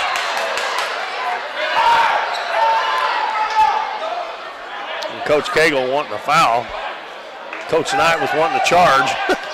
So they split the difference and called a walk. Dons lead 7-5, 2.5 minutes to go first quarter. Scott has it knocked away by Rawlings, but he picks it back up. Gives it to Marshall in the corner. Out to Aycock. Aycock again dribbles to the baseline. Hands it back to Scott on the right wing. Dribbles to the baseline. His little floater, no good. And Oriolan goes high to get the rebound. Out of the pass to Bryant. Bryant cuts back into the center of the floor. Over to Zerwanka. Now back to Rawlings on the left side. Now to Jones. He's going to shoot one right in the defense face. They missed it. And Scott gets the rebound. That's the first shot Ethan Jones got off, and it was contested. It almost went in, but we're not playing horseshoes, so they almost don't count. Low-scoring first quarter as East Prairie passing that ball around a lot on offense. They get it inside. Tao throws it away. Tristan Bryant, 1-on-3. He's going to jump into the center of the floor, put it up, and it goes with a little finger roll for Tristan Bryant. That puts the Dons up by 4. Aycock again just slowly walks it up the floor. Left wing to Howell. Middle of the floor to Marshall. Right side to Scott. Now to Aycock. Aycock goes around the screen. Out to Howell. Three-pointer by Howell. Off again. And it's going to go out of bounds. It'll be Don's ball. Howell 0 for 3 from the three-point line. Brandon Moore, Alex Harris checking in for the Dons. Nolan Zawonka and Levi Rawlings will get a break. And Max Owen also checking in for Tristan Bryant. I think that week off taking a little toll on the Dons. It looks like they're sucking air, so Coach Cagle is going to get them a little rest here towards the end of the first quarter. Max Owen gives the ball to Brandon Moore. Down to Harris on the baseline. Back out front, Jones dribbles to the right side. In the corner, Max Owen for 3. Bingo! Right off the bench, and Max nails a three-pointer. Dons lead 12-5. Howell gives it in the corner to Tao. Bounces in the lane to Scott, and he threw it back out to, that is Ronnie Vinson. I didn't see him check into the game. He's a 5'10 sophomore. Now Aycock right wing, guarded by Brandon Moore. Comes back to Howell. Head of the key. Tao is going to shoot a 3. It's short. Ethan Jones with the rebound. He'll bring it up himself. 15 seconds left in the first quarter. Brandon Moore gives it to Max Owen. Open again for 3, and that one rims out. And I think Coach Cagle wanted to go for one shot. Vinson to the other end. Dribbles into the defense, lays it up and in. So East Prairie gets a bucket right at the end of the quarter to make it a 12-7 lead for the Dons at the end of one quarter. We'll be back in 60 seconds with more Dons basketball right here on Current River Broadcasting. You've heard it all before. We're number one. We're the best. We have the biggest rebates. Now is the time to skip the hype and come to Current River Ford in Doniphan. They're all about helping you find the perfect new Ford. Current River Ford services your vehicles after the sale. From the moment you drive in, you will receive the quality service you've been missing. With the selection at Current River Ford, you'll find the new vehicle you want. How about getting your next vehicle at a dealership that makes it all about you? Current River Ford, Highway 160 in Doniphan. Davis True Value is proud to sponsor the Dons and Donettes for another exciting ball season. Just like the Dons and Donettes, Davis True Value knows hard work wins the game. They are your selection, service, and savings destination hardware store, serving the area with paint, plumbing, electrical, lawn and garden, and housewares. Your local True Value hardware with so much more. From window repair to chainsaw sharpening, we are the store of first choice. Behind every project is a True Value. True Value. 12-7 lead for the Dons after one quarter over East Prairie. Be East Prairie's ball. They send out Howell, Aycock, Scott, Vinson, and Tao. Dons will have Bryant, Moore, Max Owen, Ori Owen, and Alex Harris out there for the Dons. And Aycock again just walks it across the timeline. So he'll dribble to the left side. Howell coming off a screen out front. He's missed, I think, 3 3-pointers. They throw it over the right side, and Benson bobbles it. And it touches the sideline out of bounds, and the Dons get it on the turnover. East Prairie, it's like a 2-1-2 zone, and Brandon Moore travels and gives it right back. Bryant threw him the ball, and then he cut through. And I guess Moore didn't know that he was going to cut through, so he started to dribble, and then he tried to pass it back to Bryant. And Bryant had already made his way down towards the free throw line. Aycock left wing to Howell. Howell gets a screen, gives it back to the screener. Backdoor pass to Howell, goes off his hand, and Aycock gets in, and his shot blocked by Ori Owen. And it's going to go out of bounds. As he got, again, we had happened in the first game with Cam Barton. They got him off the floor on the fake, but he still blocked the shot on his way down. Bounce to, oh my goodness, that was too easy. Evan Howell got wide open, and he's one of the smaller guys on the floor. Max Owen, they leave him open again, and he hits another one. That is his spot on the floor, folks. He can shoot it pretty well from anywhere behind that three-point line, but that baseline is where he likes to shoot it. 15-9. Aycock hands it off to Scott. Scott is bumped by Alex Harris. And that'll be Alex's first and the second team foul. We didn't have a lot of fouls called in the first game, and we're kind of off to the same kind of start in this one. Both teams only have 2, and we're 1 minute and 5 seconds into the second quarter. Aycock inbounds it to Tao. Ori Owen leaving him wide open. Dribbles back out front and hands it to Howell. Back on the right wing to Aycock. Now baseline to Vincent. No, I'm sorry, that was Scott.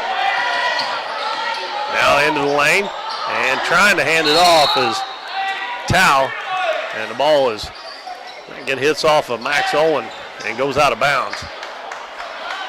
So it will stay with the Eagles. Aycock, they get it wide open again underneath, and the shot is blocked again by Ori Owen. Pass up the floor, Max Owen with a nice catch, reverse layup is good. That was a really good catch by Max Owen, and he took it to the left side underneath the basket and scored it. He got 8 points already, and that's the Dons' lead is 8, 17-9. Scott gives it to Howell, gets around Bryant, his little floater no good, and Ori Owen with the rebound. Outlet pass to Bryant. Bryant finds a seam to the basket, goes down, puts it up, and a block there. Nice play. But Tao back at the other end. Evan Howell lays it up, missed it. And now the Dons are going to throw it away, trying to throw it the length of the floor. Ethan Jones back in the ball game from Brandon Moore. And we got a timeout by East Prairie. 5:53 to go in the half. 17-9 Dons. We will take a 60-second break, hear from some of our sponsors, and we'll be right back after these messages. Hometown Pharmacy on LaRue Street in Doniphan, your one-stop pharmacy for all of your medical needs. Our pharmacists are now providing vaccinations for flu, pneumonia, and shingles in the pharmacy. Flu shots are covered by Medicare with no co-payment and no appointment is necessary. Hometown Pharmacy now offers a wide variety of vitamins and supplements from Now Foods that help support and promote optimal health through good nutrition. Refills can be requested online or by using our mobile app. We now offer delivery of your prescription if you live within the city limits.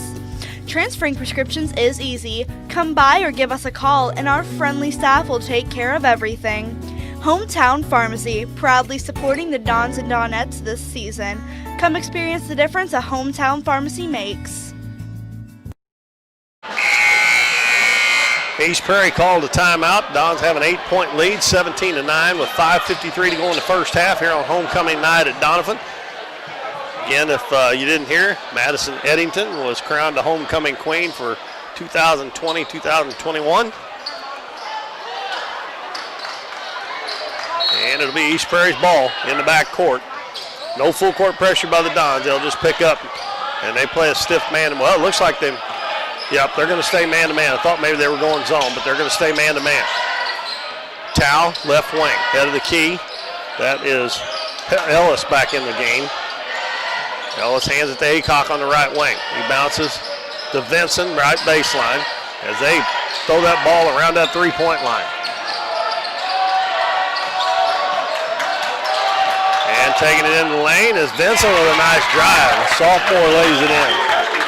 He's got 4 points off the bench, and it's 17-11.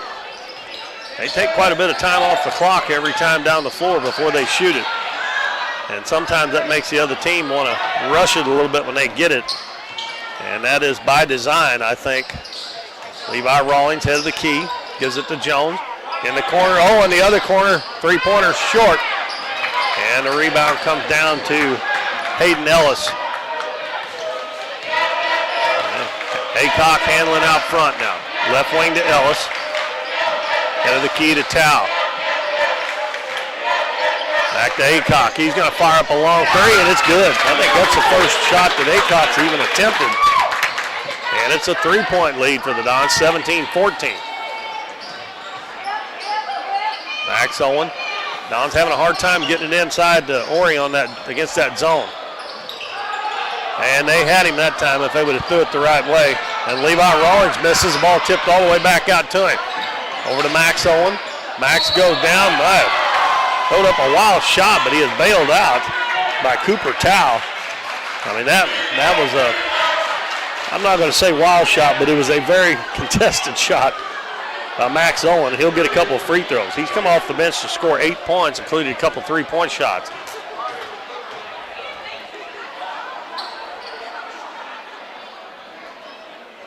And his free throw is a little long. And I'm not sure who that foul was on. They'd already taken it off the board. Well, I guess I got it down. It was on Cooper Tao. Max makes 1 of 2. And he will check out, and Nolan Zawalka will come back in. 18-14 Dons. 4:12 to go in the first half. And here comes Aycock again, just walking the ball up the floor. As I said, I really think that's by design. Aycock gets a screen down on the baseline. Ellis turns and didn't even jump and blocked his shot. It's going to go out of bounds. Because I think Ethan Jones tried to draw a charge there, kind of maybe a flop. They didn't call anything. But when Ellis turned around to shoot it, Oriola was standing right there, and he blocked that shot without even jumping. Ellis inbounds to Aycock. Better get out on him. He hit one there just a minute ago. In the corner to Tao. Dribbles back out front. Gives it to Ellis. Ellis behind the three-point line. Over to Aycock on the left side. Head of the key to Garrison Scott, who just checked back in. Garrison Scott. Thought I said his first name wrong. Aycock's going to shoot one from the other side. That's in and out. And Rawlings gets the rebound for the Don. And he threw it too far for Nolan Zawalka. And Levi's coming out, I believe. Brandon Moore's coming back in. And see, that's what I was talking about right there. They're slowing the ball down on their end, so when you get it, Dons are wanting to play a little faster, so you throw passes. They've already thrown a couple to Ori that was just a little bit too high and turned them over, and then that one there. And there was one to Max that he saved a nice catch on that would have been another turnover. Aycock again open at the head of the key, and he makes another one. He had not shot the ball till about, I think he shot it now 3 times out of the last 4 trips, and he's made 3 3-pointers, and he's made 2 of them. That's a 1-point lead for the Dons. And a shot put up by Jones at the head of the key. And that is Ethan's first shot. Maybe that'll get him going. They kind of left a little bit of space, and he made them pay for it. 21-17, 2 minutes and 40 seconds left in the half. Ellis, left wing. The Towel, head of the key. They do a lot of screening away from the basketball. And Scott has it taken away by Zerwalka. Zerwalka's going to take it all the way, goes up to the shot, and they're going to say he touched it last. A good hustle by Acock there. That's where you got to pull that ball out, because you're 1-on-3. I know you think you might catch him off guard there, but Nolan only about, 5'8", 5'9". I think they may have listed him at 5'9", going against three guys. But no one's got a hand on another one, and it's loose again.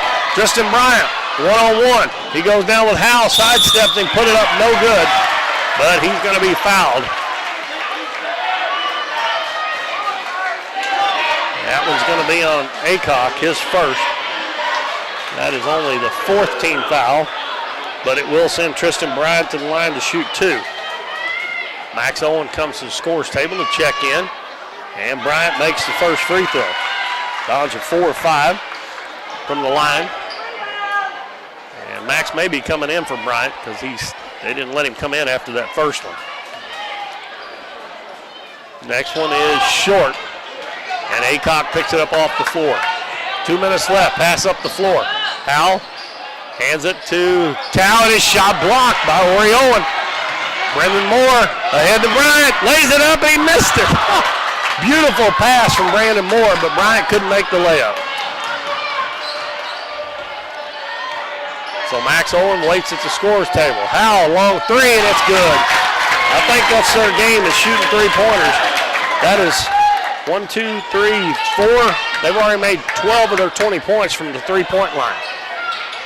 And it's a 2-point lead again. Jones tries to answer back. It's no good. Nobody in there to have a chance to rebound for the Dons. And they can take the lead with a three-pointer here with 1:15 to go in the second quarter. Ellis dribbles over to the right wing, bounces in the lane. Tao, and he tries to pass it over to Howell, and it goes off his leg out of bounds. Hayden Ellis checks out, and Ronnie Benson comes back in.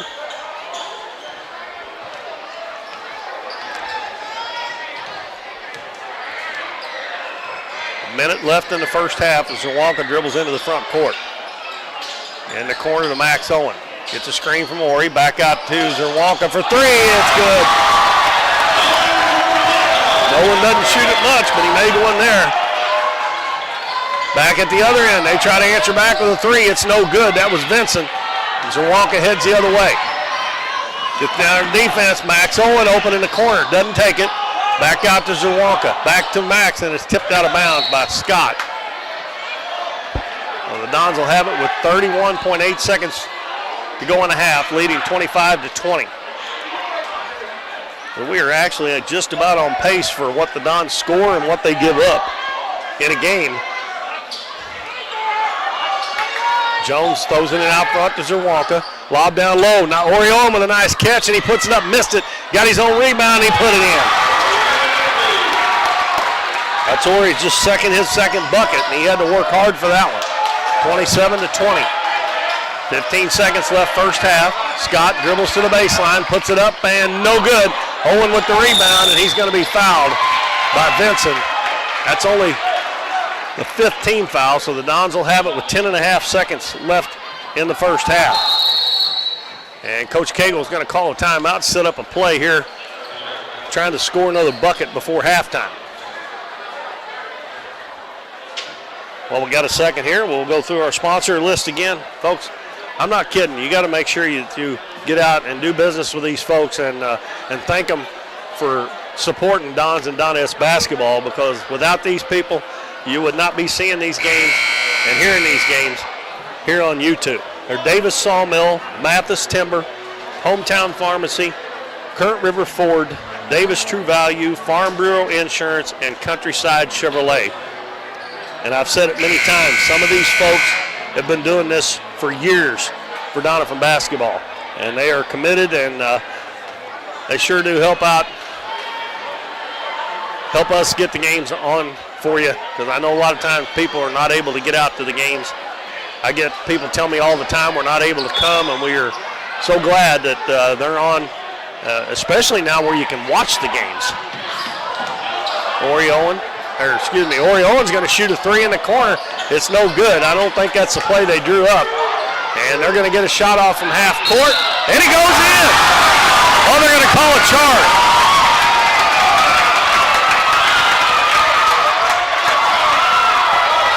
Let's see if they're going to count the basket. See if the basket may count, because I think he hit him after the shot went up.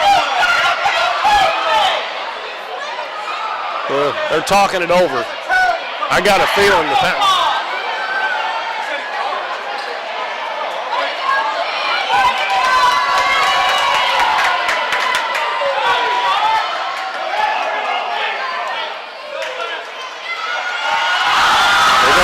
charge on Garrison Scott.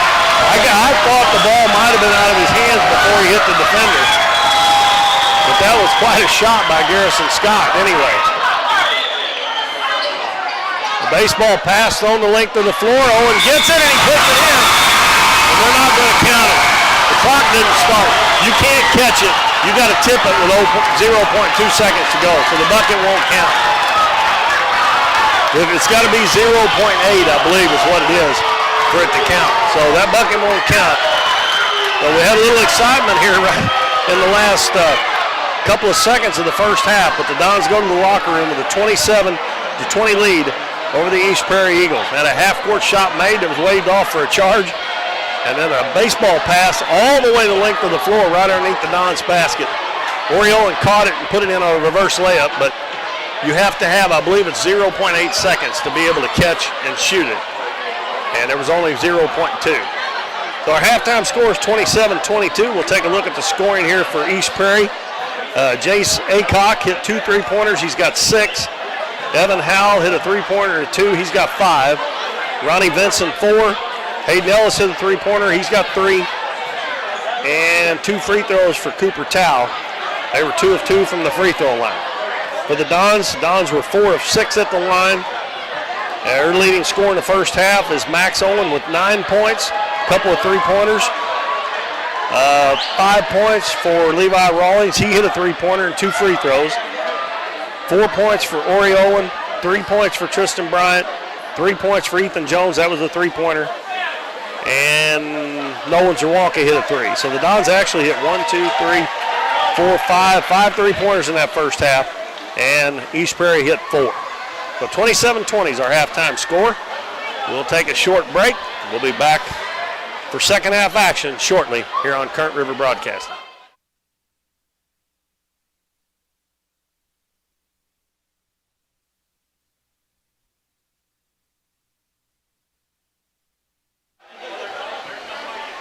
Ask him if that's good enough. Is that good?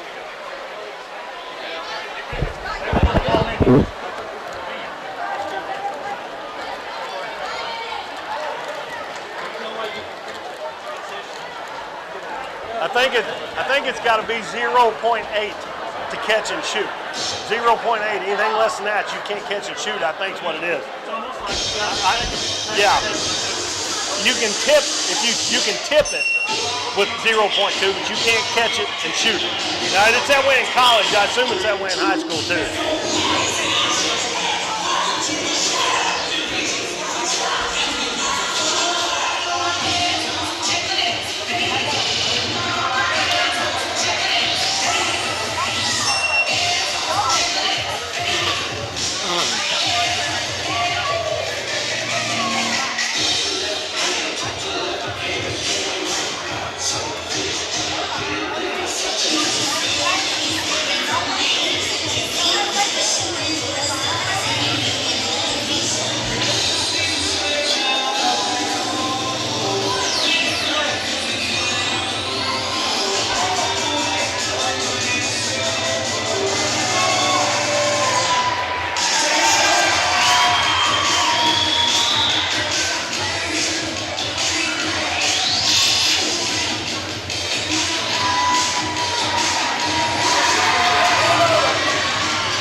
We're for worrying less about the what ifs and more about the why nots. We're for checking off your bucket list and then making a new one. We're for starting a family, a business, a tradition. And if you find yourself starting over, we're here for that too. We're for doing as much as you possibly can on a Saturday and absolutely nothing on a Sunday. We're for building a life in Missouri and going out and living it. And when it comes to making sure everything you build is protected, we're here for you. We are Missouri Farm Bureau Insurance, and we are Missouri for life. I'm Lindsay Turner, your Missouri Farm Bureau insurance agent, and if you're in Ripley County, I've got you covered.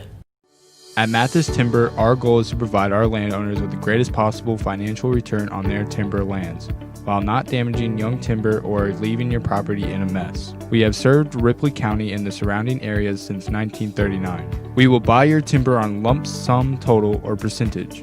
We have several references upon request. Contact Craig Mathis at 573-429-0996 and see how Mathis Timber can assist you with all your timber harvesting needs.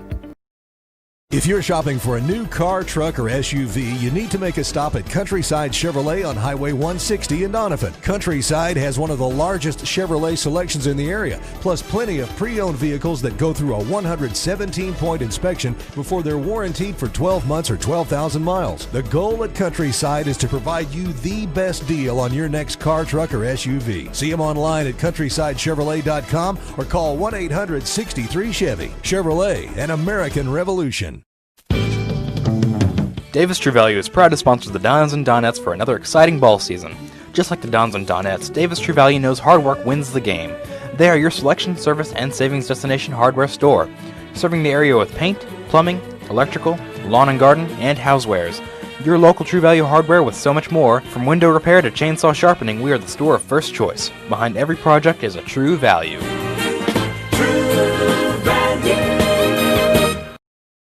You've heard it all before. We're number one. We're the best. We have the biggest rebates. Now is the time to skip the hype and come to Current River Ford in Doniphan. They're all about helping you find the perfect new Ford. Current River Ford services your vehicles after the sale. From the moment you drive in, you will receive the quality service you've been missing. With the selection at Current River Ford, you'll find the new vehicle you want. How about getting your next vehicle at a dealership that makes it all about you? Current River Ford, Highway 160 in Doniphan. Hometown Pharmacy on LaRue Street in Doniphan, your one-stop pharmacy for all of your medical needs. Our pharmacists are now providing vaccinations for flu, pneumonia, and shingles in the pharmacy. Flu shots are covered by Medicare with no co-payment and no appointment is necessary. Hometown Pharmacy now offers a wide variety of vitamins and supplements from Now Foods that help support and promote optimal health through good nutrition. Refills can be requested online or by using our mobile app. We now offer delivery of your prescription if you live within the city limits. Transferring prescriptions is easy. Come by or give us a call and our friendly staff will take care of everything. Hometown Pharmacy, proudly supporting the Dons and Donettes this season. Come experience the difference a Hometown Pharmacy makes.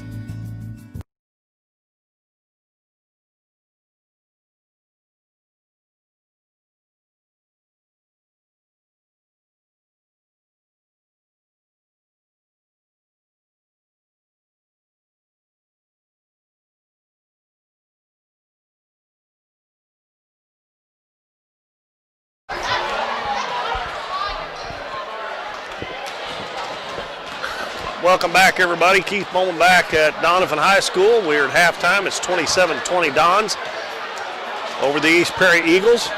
Been a good night here so far. The Dons won the JV game 59-43. Madison Eddington was crowned the homecoming queen, and the Dons with a 7-point lead at halftime in the varsity game here against East Prairie. Now our next game will not be until next Friday night. The Dons go to Clearwater on Tuesday, another Ozark Foothills Conference game, and then they play Caruthersville here next Friday night. That will be our next game here on YouTube on Current River Broadcasting. The girls go to Dexter on Monday night and Twin Rivers on Thursday night, so they've got a couple of big games. That Twin Rivers game is a big one to keep them atop of the Ozark Foothills Conference standing. As far as the boys in the Ozark Foothills, I'm guessing that they are in second place right now because they lost to East Carter, and I don't think East Carter has lost any conference games. So they've got a conference game. The boys do it at Clearwater, and then they play the following week. They play Neelyville, which will finish up their conference schedule. And the Donettes, I mentioned, we're supposed to play Clearwater girls Tuesday night before the boys game.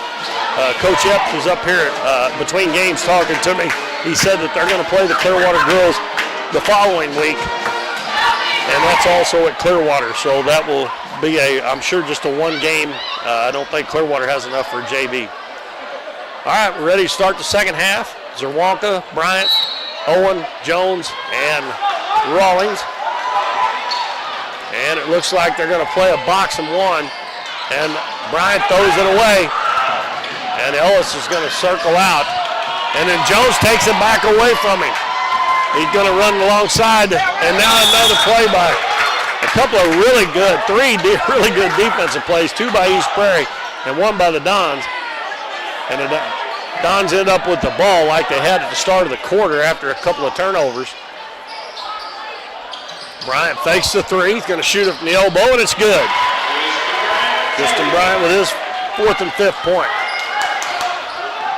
Tristan's pretty good once he gets in that side of that 15-foot range there, but doesn't shoot too often many threes. Let's see, they've got Ellis, Tao, Hal, Acock, and Scott. And Scott with a nice drive, and he scores. That's Garrison Scott's first bucket in the game. Now, if they're playing a box and one, Evan Howell is guarding Ethan Jones man-to-man. The other two guys are playing a 2-2 zone. And Acock with a steal, but he has to save it, and he saves it into Zerwanka. This should make it a little easier for the Dons to get the ball in to Ori Owen. The middle should be a little bit more open. Lob down low, pass to Owen, and he goes up and catches it. He missed the easy one. Wow. Ori hadn't got to touch the ball much tonight, and he was a little bit off of that shot. That should have been an easy bucket. Really good pass from Ethan Jones from the head of the key. Acock gives it in the corner to Scott.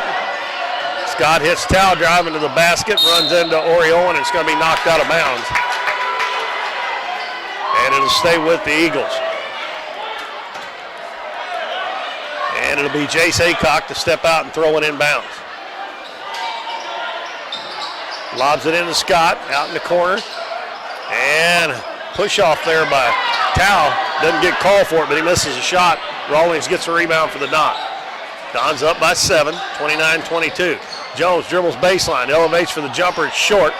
And the ball loose on the floor. It's going to be picked up by Acock. Acock runs it into the front court for a change. Gives it to Tao. Tao gets Owen in the air. Shot up, no good, but they're going to call Ori Owen for a foul. And that's the first one on Owen. East Prairie was 2 of 2 from the free throw line in the first half. Dons were 4 of 6. And this will be the first free throws of the second half, and it's going to be Cooper Tao shooting them, and he's the one that shot the 2 in the first half and made both of them. And he makes another one. That is, all 3 of his points are from the free throw line.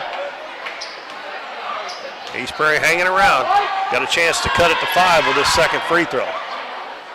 And nothing but net there for Cooper Tao. No one's Zerwanka. Lobs it down low. Owen catches again on the left side, and he puts it up and he scores this time.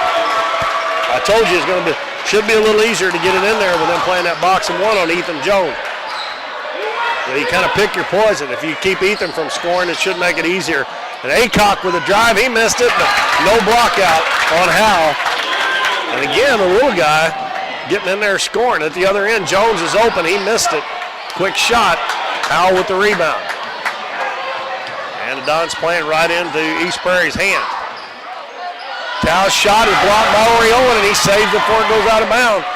Zerwanka lobs it up the floor. Nice catch by Jones. He puts it up and in. He's fouled. Really good catch and a perfect pass from Nolan Zerwanka. And Ethan Jones will have a chance for a three-point play. That foul is on Cooper Tao, his second. Jones free throw short. Boy, shot is so flat. When he's missing his shots, he is just not getting the ball. And he does that on free throws a lot. Aycock dribbles to the left side. Gives it to Howe. Now to Tao, three-pointer, and it's good. Tao trying to assert himself a little bit more here in the second half. And it's a 4-point lead for the Dons, 33-29. As I said, East Prairie hanging around. They're a pretty tough ball club, and we got a backcourt call as Bryant threw it to Zerwalka, and he had an established position in the front court. They're looking at each other like, but that was a backcourt call. I'm sitting right on the half-court line. Sometimes they get away with that, but that was the right call. Tao hands it to Aycock. Aycock out to, that is Evan Howell, and he puts a three-pointer in. He's got 10 points, and it's a one-point game. And I thought that the Dons would be able to get the ball inside to Oriole a little bit easier, and they have a couple times, and they throw it to him again. And he goes high, and the ball is knocked away from him. Let's see, that was number 20. Yeah, that Hayden Ellis knocked it away, and it went off Owen's leg. So East Prairie with a chance to take the lead, so Aycock walks it up the floor again. Scott looking to set a screen. Aycock goes around it. Head of the key, Howell, now left wing to Tao. Tao hands it back to Aycock. Gives it left wing to Scott.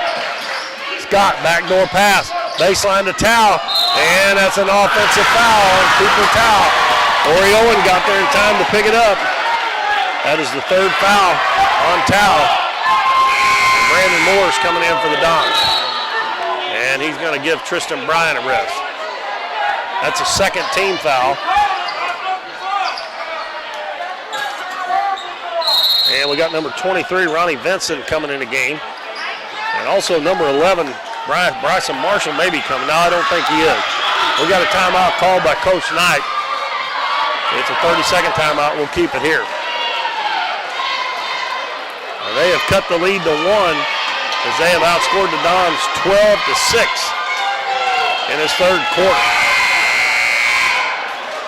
East Prairie got a little bit of jump in their step here as they've got back within 1 point. And that boxing one actually thought would play into the Dons' hands, but it hasn't so far. 3:43 to go in the third. It's 33-32 Dons. It'll be Dons' ball.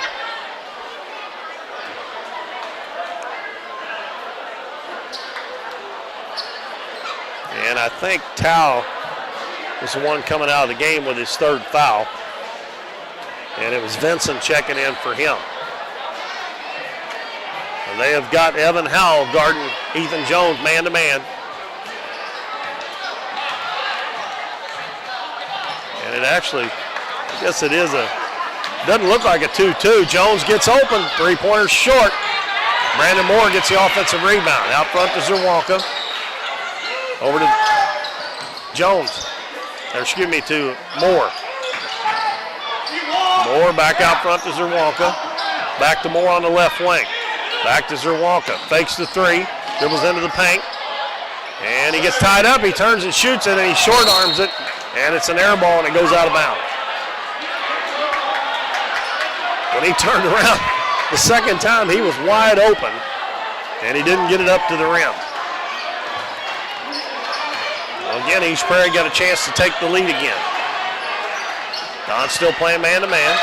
Vincent hits Aycock. He's double-teamed on the baseline. Ball knocked away, but Brandon Moore is going to pick up a foul. That is first foul on Moore. Second team foul on the Dons here in the third quarter. Aycock to throw it in. Throws it way out front. That's Vincent with it. Over to Ellis. Ellis now puts it on the floor. Gives it right wing to Howell.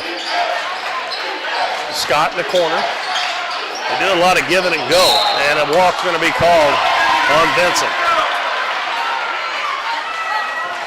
Now they pass the ball, especially when they get it on the wing. They'll pass it to the baseline, and the passer will cut through. They haven't really got much out of that, but they do a lot of moving without the basketball, which is always good. Ethan Jones gives it to Owen at the head of the key, and Owen travels. The Dons are just trying to they're going in too big a hurry. They need to just take their time.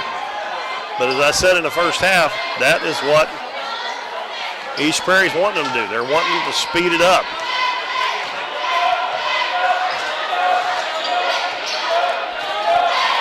Well, for the third time now, I believe this is the third time, East Prairie got a chance to take the lead. Ellis dribbles back out front. Left wing to Howell. He'll dribble back to the center floor. Left wing to Ellis. Ellis hits Acock, cutting through the lane, and another offensive foul drawn by Ori Owen. That'll be the second foul on Acock, and Ori is really good at that. Don's got 3 or 4 players that are good at drawing charges, and I believe Ori's the best. That's not even the man he was guarding, and he just stepped off when he seen him coming. Got those feet planted, and Acock was a little bit out of control on that. Zerwanka over to Jones. Jones dribbles to the free throw line, elevates for the jumper, and it's good as he gets a good roll. Dons go back up 35-32, 3-point lead, 1:35 left in the third quarter. Acock left wing to Vincent. Out front to Ellis, right side to Scott. Looking back door, nobody open. Scott takes it in, he missed the shot. Offensive rebound by the little guy again. I keep calling him the little guy Evan Howell, but he's playing a lot bigger than that. And a foul's going to be on Nolan Zerwanka. Tristan Bryant back in. Levi Rawlings out. Team foul number 3 on the Dons. That's Nolan's first personal. Acock bounces it into Scott, puts it on the floor. Brandon Moore knocks it away. Nolan Zerwanka will pick it up.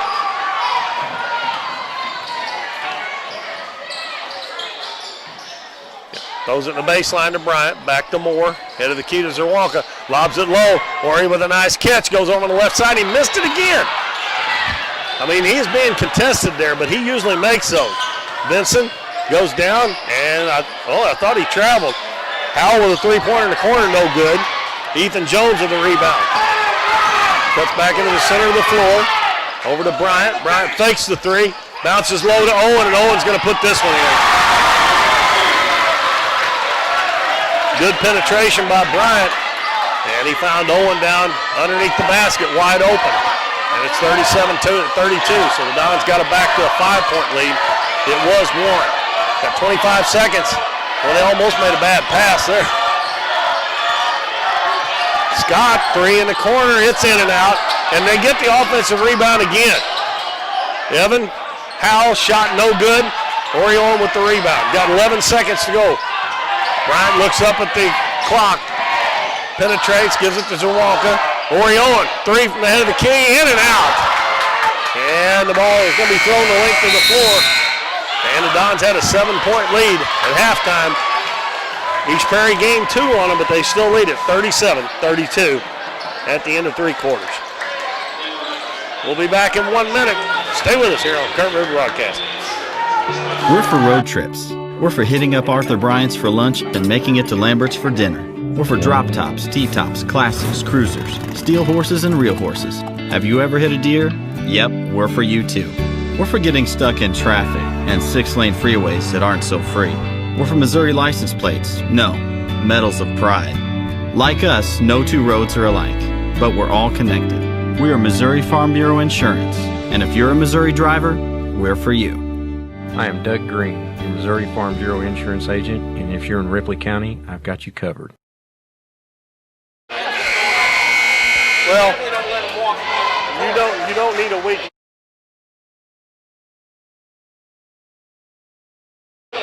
Oh, they played Naylor last Friday, and that was an easy blowout. So, all right, we got 1 quarter to play here at homecoming. The Dons lead East Prairie 37-32. The Dons scored the last 4 points in the quarter. East Prairie had cut it to a 1-point game and had 3 or 4 opportunities to take the lead, but the Dons held on, and they got the last 4 points of the quarter. And it will be East Prairie's ball. They have Ellis, Aycock, Scott, Tao, and Howell. Dons have Zerwanka, Jones, Oriolan, Brandon Moore, Tristan Bryant on the floor. Aycock dribbles to the left side. Trying to get Howell open at the head of the key. They do. There's a three-pointer. It's no good. Long rebound's going to go out of bounds. Last touch by Brandon Moore. That is the only bad thing about those three-pointers. If they miss, they always seem to bounce out way outside, and sometimes it's hard to get the defensive rebound. Aycock throws it out front. Passes to Tao. Now Howell, now Ellis. Over to Tao, and Oriole is going to pick up a foul. Tao laid his shoulder into him, and Coach Cagle is calling that, wanting that called, and that is Oriole's second foul. And Tao, 4 for 4 at the free throw line, goes back to the line. He has shot all the free throws for East Prairie. Actually, this is going to be their 5th and 6th free throws. The Dons have shot 6, so there hadn't been many. He misses that one off the left side.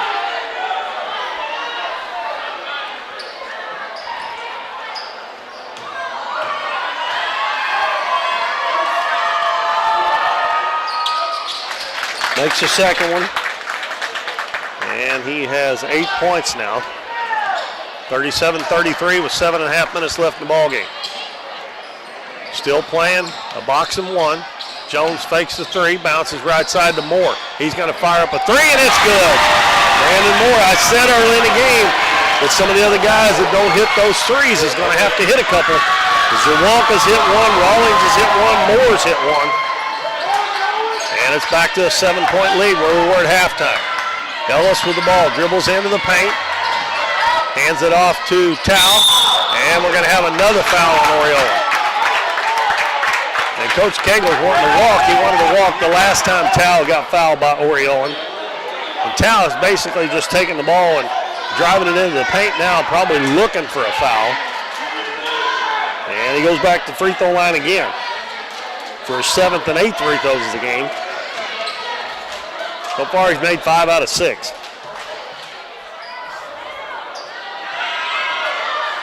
And that one rims out on him. That one went down in and come back out.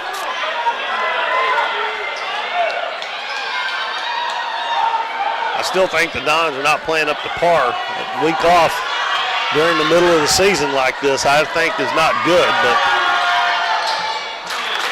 And he splits the pair again. 40-34. Now a 1-3-1 half-court, three-quarter court trap. Bryant dribbles through the defense. It's knocked away and stolen. You got to pass the ball. Scott's going to put it up and an offensive foul.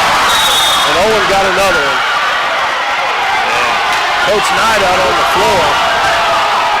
And Coach Cagle wanted a technical foul. I seen the referee's lips. He said, I gave him a warning. And they're going to the scorer's table and check him. Yeah, Scott picks up the charge, and it's Oriola that gets it again. Well, Tristan Bryant's got to pass the ball.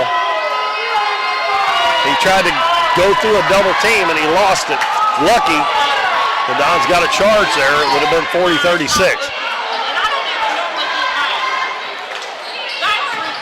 Zerwanka gives it back to Moore in the front court to Bryant. Bryant bounces back to Moore. And a pass in the corner to Jones. Has to save it. Saves it back to Bryant. East Prairie turning up the defense a notch. Ethan Jones in the corner. That three-pointer's good. And it's 43-34 back at the other end. Towel for three. It's no good. And we got a foul underneath the basket. We got a foul on Brandon Moore underneath the basket on the rebound. That's Moore's second foul. And that is team foul number 6. So East Prairie will be in the bonus the remainder of the game. Ellis gives it to Aycock, and the ball tapped by Nolan Zerwanka out of bounds.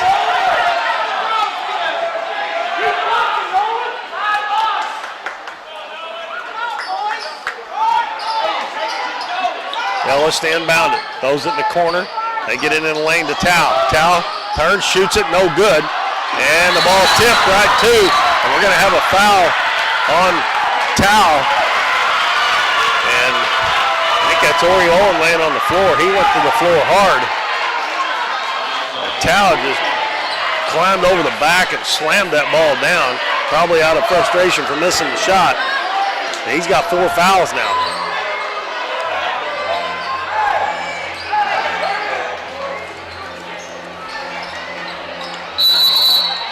And we got 6:12 to go. We got another timeout called by East Prairie. The Dons up 43-34. We'll see how long of it is. It's a full timeout, so we'll take a 1-minute break. Be back with more Dons basketball right here on Current River Broadcasting. At Mathis Timber, our goal is to provide our landowners with the greatest possible financial return on their timber lands, while not damaging young timber or leaving your property in a mess. We have served Ripley County and the surrounding areas since 1939. We will buy your timber on lump sum total or percentage. We have several references upon request. Contact Craig Mathis at 573-429-0996 and see how Mathis Timber can assist you with all your timber harvesting needs. If you're shopping for a new car, truck, or SUV, you need to make a stop at Countryside Chevrolet on Highway 160 in Doniphan. Countryside has one of the largest Chevrolet selections in the area, plus plenty of pre-owned vehicles that go through a 117-point inspection before they're warranted for 12 months or 12,000 miles. The goal at Countryside is to provide you the best deal on your next car, truck, or SUV. See them online at CountrysideChevrolet.com or call 1-800-63-CHEVY. Chevrolet, an American revolution. 6:12 to go in the ball game. Don's up 43-34. It'll be Don's ball, and it's a 1-2-1 press. And Howell's still guarding Jones, and he gets it in the corner, hands it off to Ori Owen. Owen sidesteps his man and lays it in. 10 points for Ori Owen, and it's an 11-point lead. Tao puts it on the floor. Brings it back out front, gives it to Ellis. Now to Acock. Three-pointer in the corner is no good. It's short. Offensive rebound by Ellis. And he throws it to Scott right through his hands. Ball knocked away. Acock picks it up. And Zawalka is going to pick up a foul. And that's going to put them at the free throw line. And finally, somebody besides Cooper Tao going to be at the free throw line. It's going to be Acock. Acock has 6 points. He hit 2 3-pointers in a 3-trip down the floor stretch back in the first half, and that's all he's got.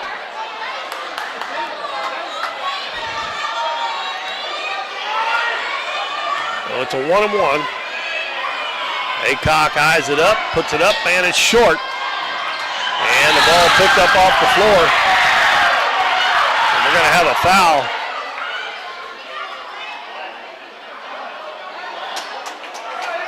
And there's going to be a foul on Tao for pushing. That's going to be his 5th, I think. He pushed Brandon Moore down. Tao acts like he can't believe it.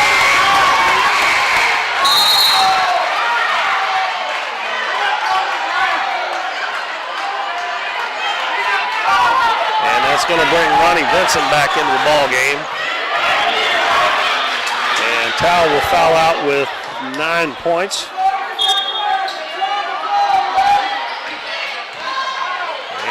They're going to set up in a 1-3-1 straight trap this time.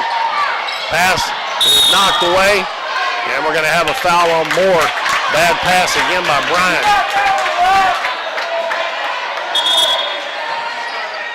And they're going to shoot free throws again. The Dons need to quit fouling. They keep giving them a chance. They've missed a couple, but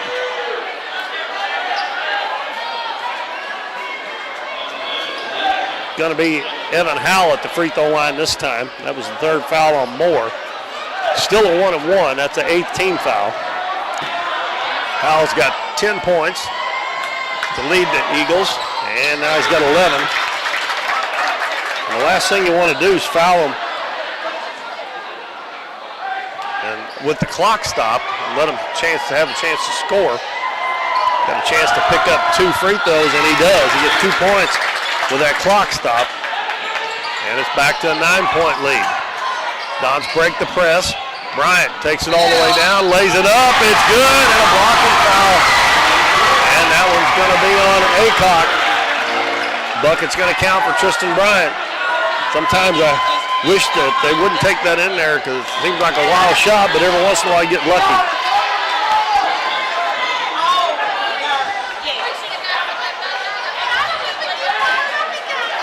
Bryant with 7 points now. And the free throw is good. Pushes the Dons lead up to 12.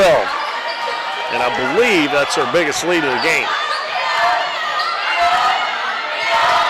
5:15 to go in the game.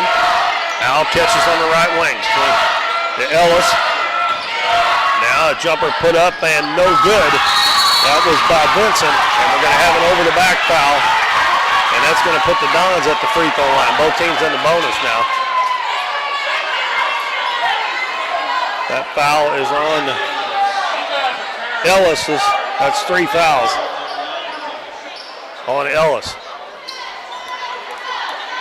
And it's going to be Ethan Jones at the line. 1-1. All the other players for the Dons go back to the defensive end. First one bounces around and falls in. Again, it looked a little flat to me, but it caught the front of the rim, and he's got good rotation on the ball. And that makes it crawl up over, and it actually hit the backboard and fell in. That one hits the front, falls over and falls in. Jones up to 12 points now. He's got 9 in the second half. He's going to take a break, and Levi Rawlings back in the ballgame. 5:05 to go. It's a 14-point lead for the Dons. Powell gives it in a corner to Vincent. Out front to Ellis. Ellis dribbles into the paint, puts a shot up, no good, but he's fouled. And I think that's on Rawlings. That's the second foul on Rawlings. And Hayden Ellis will shoot. I think they're going to give him 2. I think that was on the shot. And his free throw is good. That's his 4th point of the game. Ethan Jones right back in the ball game. He comes in for Brandon Moore.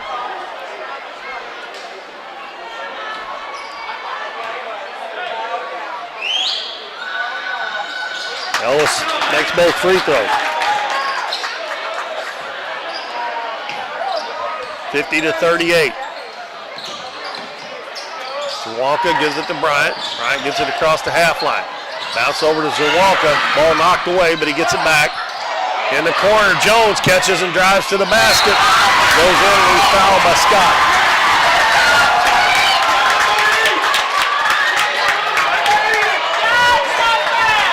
And Ethan Jones will go back to the free throw line.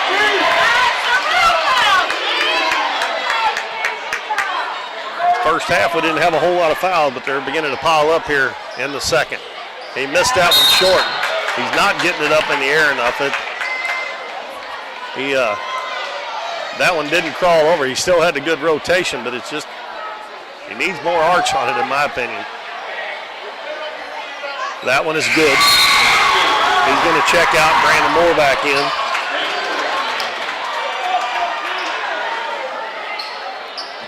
The lead is 13. 4:42 left in the game. Aycock with the basketball. Dribbles into the paint. Kicks it out to Ellis. And a reach-in foul on Rawlings. And the Dons need to quit fouling. Now, you can say what you want. And it's going to be 2 shots from here on out, really, for both teams. The next foul on East Prairie will be the 10th team foul. Hayden Ellis, 5'8" junior, back to the free throw line. And he missed that one. And Ethan Jones back in for Brandon Moore.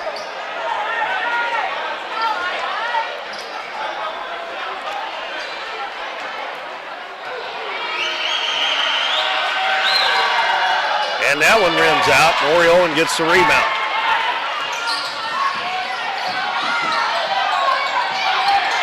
Walker, nice bit of dribbling there, and he's going to be fouled.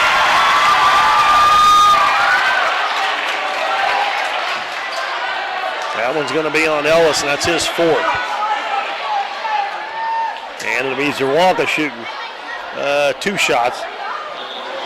We have 4:22 left in the game. Both teams are in the 2-shot bonus.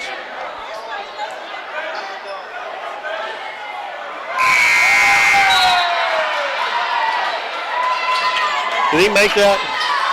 Did he make that free throw? I was looking away. Zawalka missed the first one. Next one is good. 4 points for Nolan Zawalka. 14-point lead. That's a lot of time to be shooting 2 free throws, both teams. Baseline drive, and we got a block and foul on Brandon Moore. That's going to send Vincent to the free throw line. And Ori Owen, who just checked out, is going to check back in. That's the 4th foul on Brandon Moore.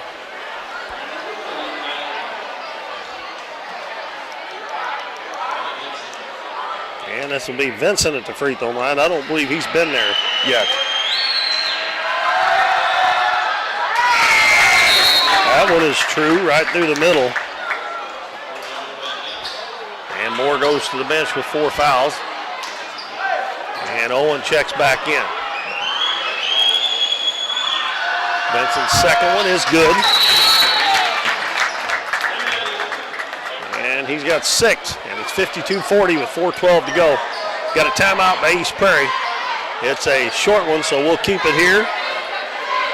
And we will remind everybody that next Friday night will be our next game here on Curtin River Broadcasting. The Dons in action against the Crothersville Tigers. The Donettes play Monday at Dexter, Thursday at Twin Rivers next week. And the Dons have a game on Tuesday at Clearwater before they come back home next Friday night against Crothersville.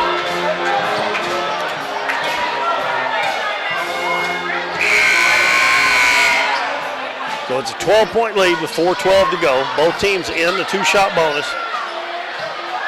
And East Prairie's going to go to full court pressure now. First time that they went full court. It's a 1-2-1-1. Walker runs the baseline. And a pass intercepted.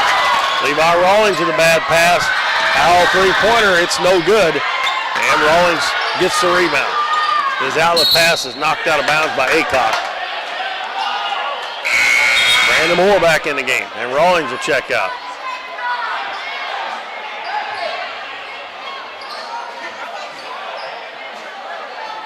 Coach Cagle basically just using 6 players, but he's running them in and out.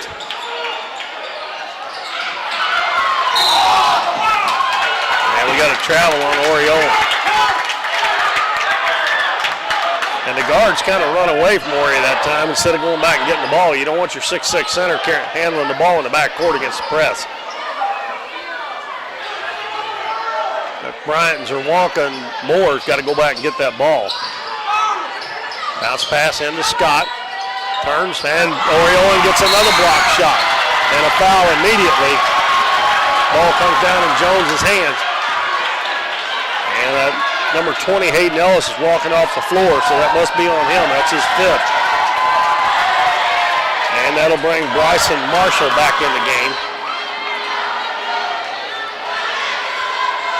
And Jones back at the free throw line again. Dons are 5 of 8 and 9 of 14 for the game. 5 of 8 this half. Jones buries that one. That's 14 for Ethan Jones now. I think he's the leading scorer for the Dons now. Ori Owen has 10. Next one is good as well. Last 5 points for Ethan are from the free throw line. Back to a 14-point lead. Marshall in the corner. Back out front, Vincent. Jab step, throws it out front. Aycock. Dons make him run a little time off the clock now. 3-pointer by Scott, no good. Aycock with the offensive rebound, puts it up, no good, but he's fouled by Brandon Moore. And Brandon Moore will go to the bench with 5 fouls. Brandon's going to foul out with 3 points. He hit a big 3-pointer. And Rawlings will check back in. 3:27 to go. The clock taking forever to run out with all these fouls.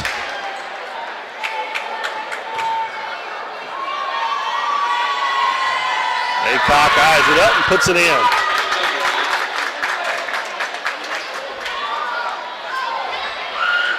That's 7 points for Aycock. He'll have another one. 4-6. This is the 17th free throw for East Prairie in the second half. He missed that one, and Rawlings gets the rebound. Hands it to Zawalka. Owen back got behind the defense, but the pass is too short, intercepted by Marshall. Scott takes it in, sidesteps the defender, and he puts it in. Nice move by Garrison Scott, and they throw it the length of the floor. Ethan Jones reverse layup, good. Don's got it right back to a 13-point lead. 3 minutes to go.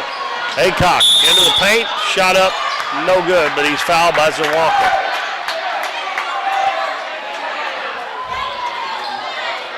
And the Dons just continue to foul. I mean, that if he make him shoot that, that's a tough shot. If it goes in, you tip your hat and go on, but quit fouling.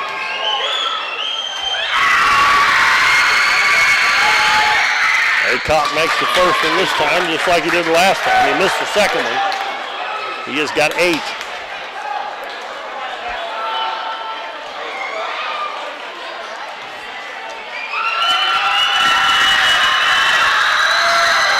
Missed the second one. Owen with the rebound. Pass up the floor is going to be stolen by Scott. Aycock's three-pointer is short. And Ethan Jones gets the rebound. The Dons are going to have to quit trying to throw that over the top. And they do it again. And we got a timeout called by Coach Cagle as he's seen that coming again. 56-44. Dons have turned it over like 4 out of the last 5 times, trying to throw the pass over the top all the way to the other end, trying to get easy layups. All you got to do is get the ball into the front court, make them foul you, make free throws, and the game's over. Got a 12-point lead.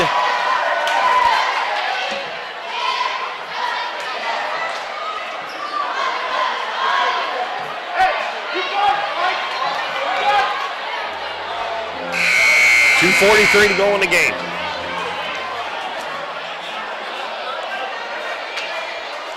.56-44.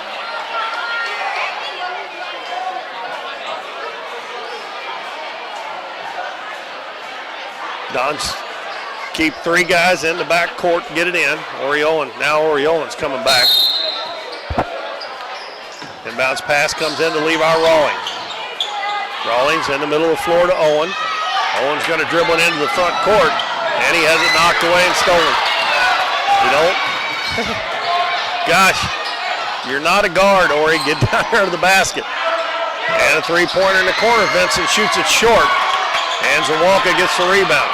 Going to throw it the length of the floor. Bryant catches, and he lays it in. I thought he messed up by letting the defense catch up there, but he stopped, but he got it to go. Scott in the right corner. Back to Vincent on the wing. Now to Howell, left side to Aycock. Marshall with it. Don's making him use a little bit of time. Now Vincent catches, dribbles into the paint, and his shot blocked by Oriola, and Ori gets it. Gives it to Ethan Jones. Jones dribbles in, now he gives it over to Bryant, and the Dons will bring it back out front. Over to Jones on the left wing. Jones dribbles into the paint all the way to the basket, puts it up, won't go, but he'll shoot 2. Dons are 7 of 10 in this half. 4, 6, 8, 10. And they are 11 of 16 for the ballgame. Ethan, as I said a while ago, had made 5 free throws in a row, and then he got a bucket. Now he misses this one. When he misses them, they just look like they're not high enough to even get over the front of the rim.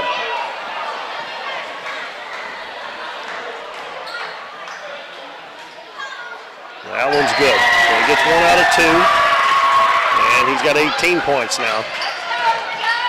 And the lead is at 15 with a minute and a half to go. Scott going to fire up a 3. It's no good. Owen with the rebound. And he is fouled immediately. And with a minute 24 to go, I really don't know why you would keep fouling with a 15-point deficit, but that's basically the way teams play anymore. They make you draw it out.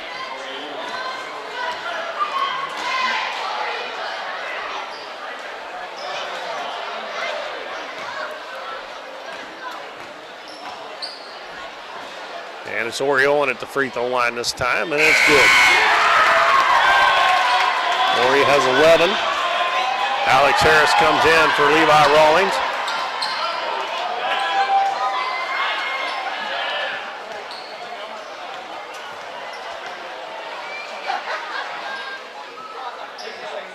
And it's good. This score was 33-32 at one point. And the Dons have gone on quite a run here to open this up 17 points here in the fourth quarter. Dons are making them use a little bit of time. Aycock's going to throw one up from way downtown, and Ethan Jones gets the rebound. Lobs it up the floor to Ori Owen. 1 minute to go. And maybe the Dons will play keep away now. And Zerwalka hold on his hip. Lobs it to Ori Owen, head of the key. And it looks like maybe East Prairie's going to let him run it out here. Ori double teamed over to Zerwalka. Zerwalka lobs it to Bryant. Bryant's going to take it in and lay it in. You can do that if you keep playing away with it. Playing keep away, then you can get an easy layup after a few seconds, especially when a team's trailing like that. And a long three-pointer by Howells, in and out. And Zerwalka with the rebound. He'll bring it across the half line with 20 seconds to go. And the Dons are going to get that win and go to 12-6 on the season. And East Prairie's going to let them dribble it out and hold it. And the Dons are going to win it 63-44 over the East Prairie Eagles here on homecoming night. So the Dons JV wins 59-43. Varsity wins 63-44. And Madison Eddington is your homecoming queen here on homecoming night. Look at the scoring. Jace Aycock had 8 points for East Prairie, 12 for Evan Howell, 4 for Garrison Scott, 5 for Hayden Ellis, 9 points for Cooper Tao, 6 for Ronnie Vinson. And they shot 19 free throws in that second half. 3, 4, 5, 6, 7. They made 12, so they were 14 of 21 for the game. The Dons in the second half from the free throw line were 10 of 14 and 14 of 20 for the game.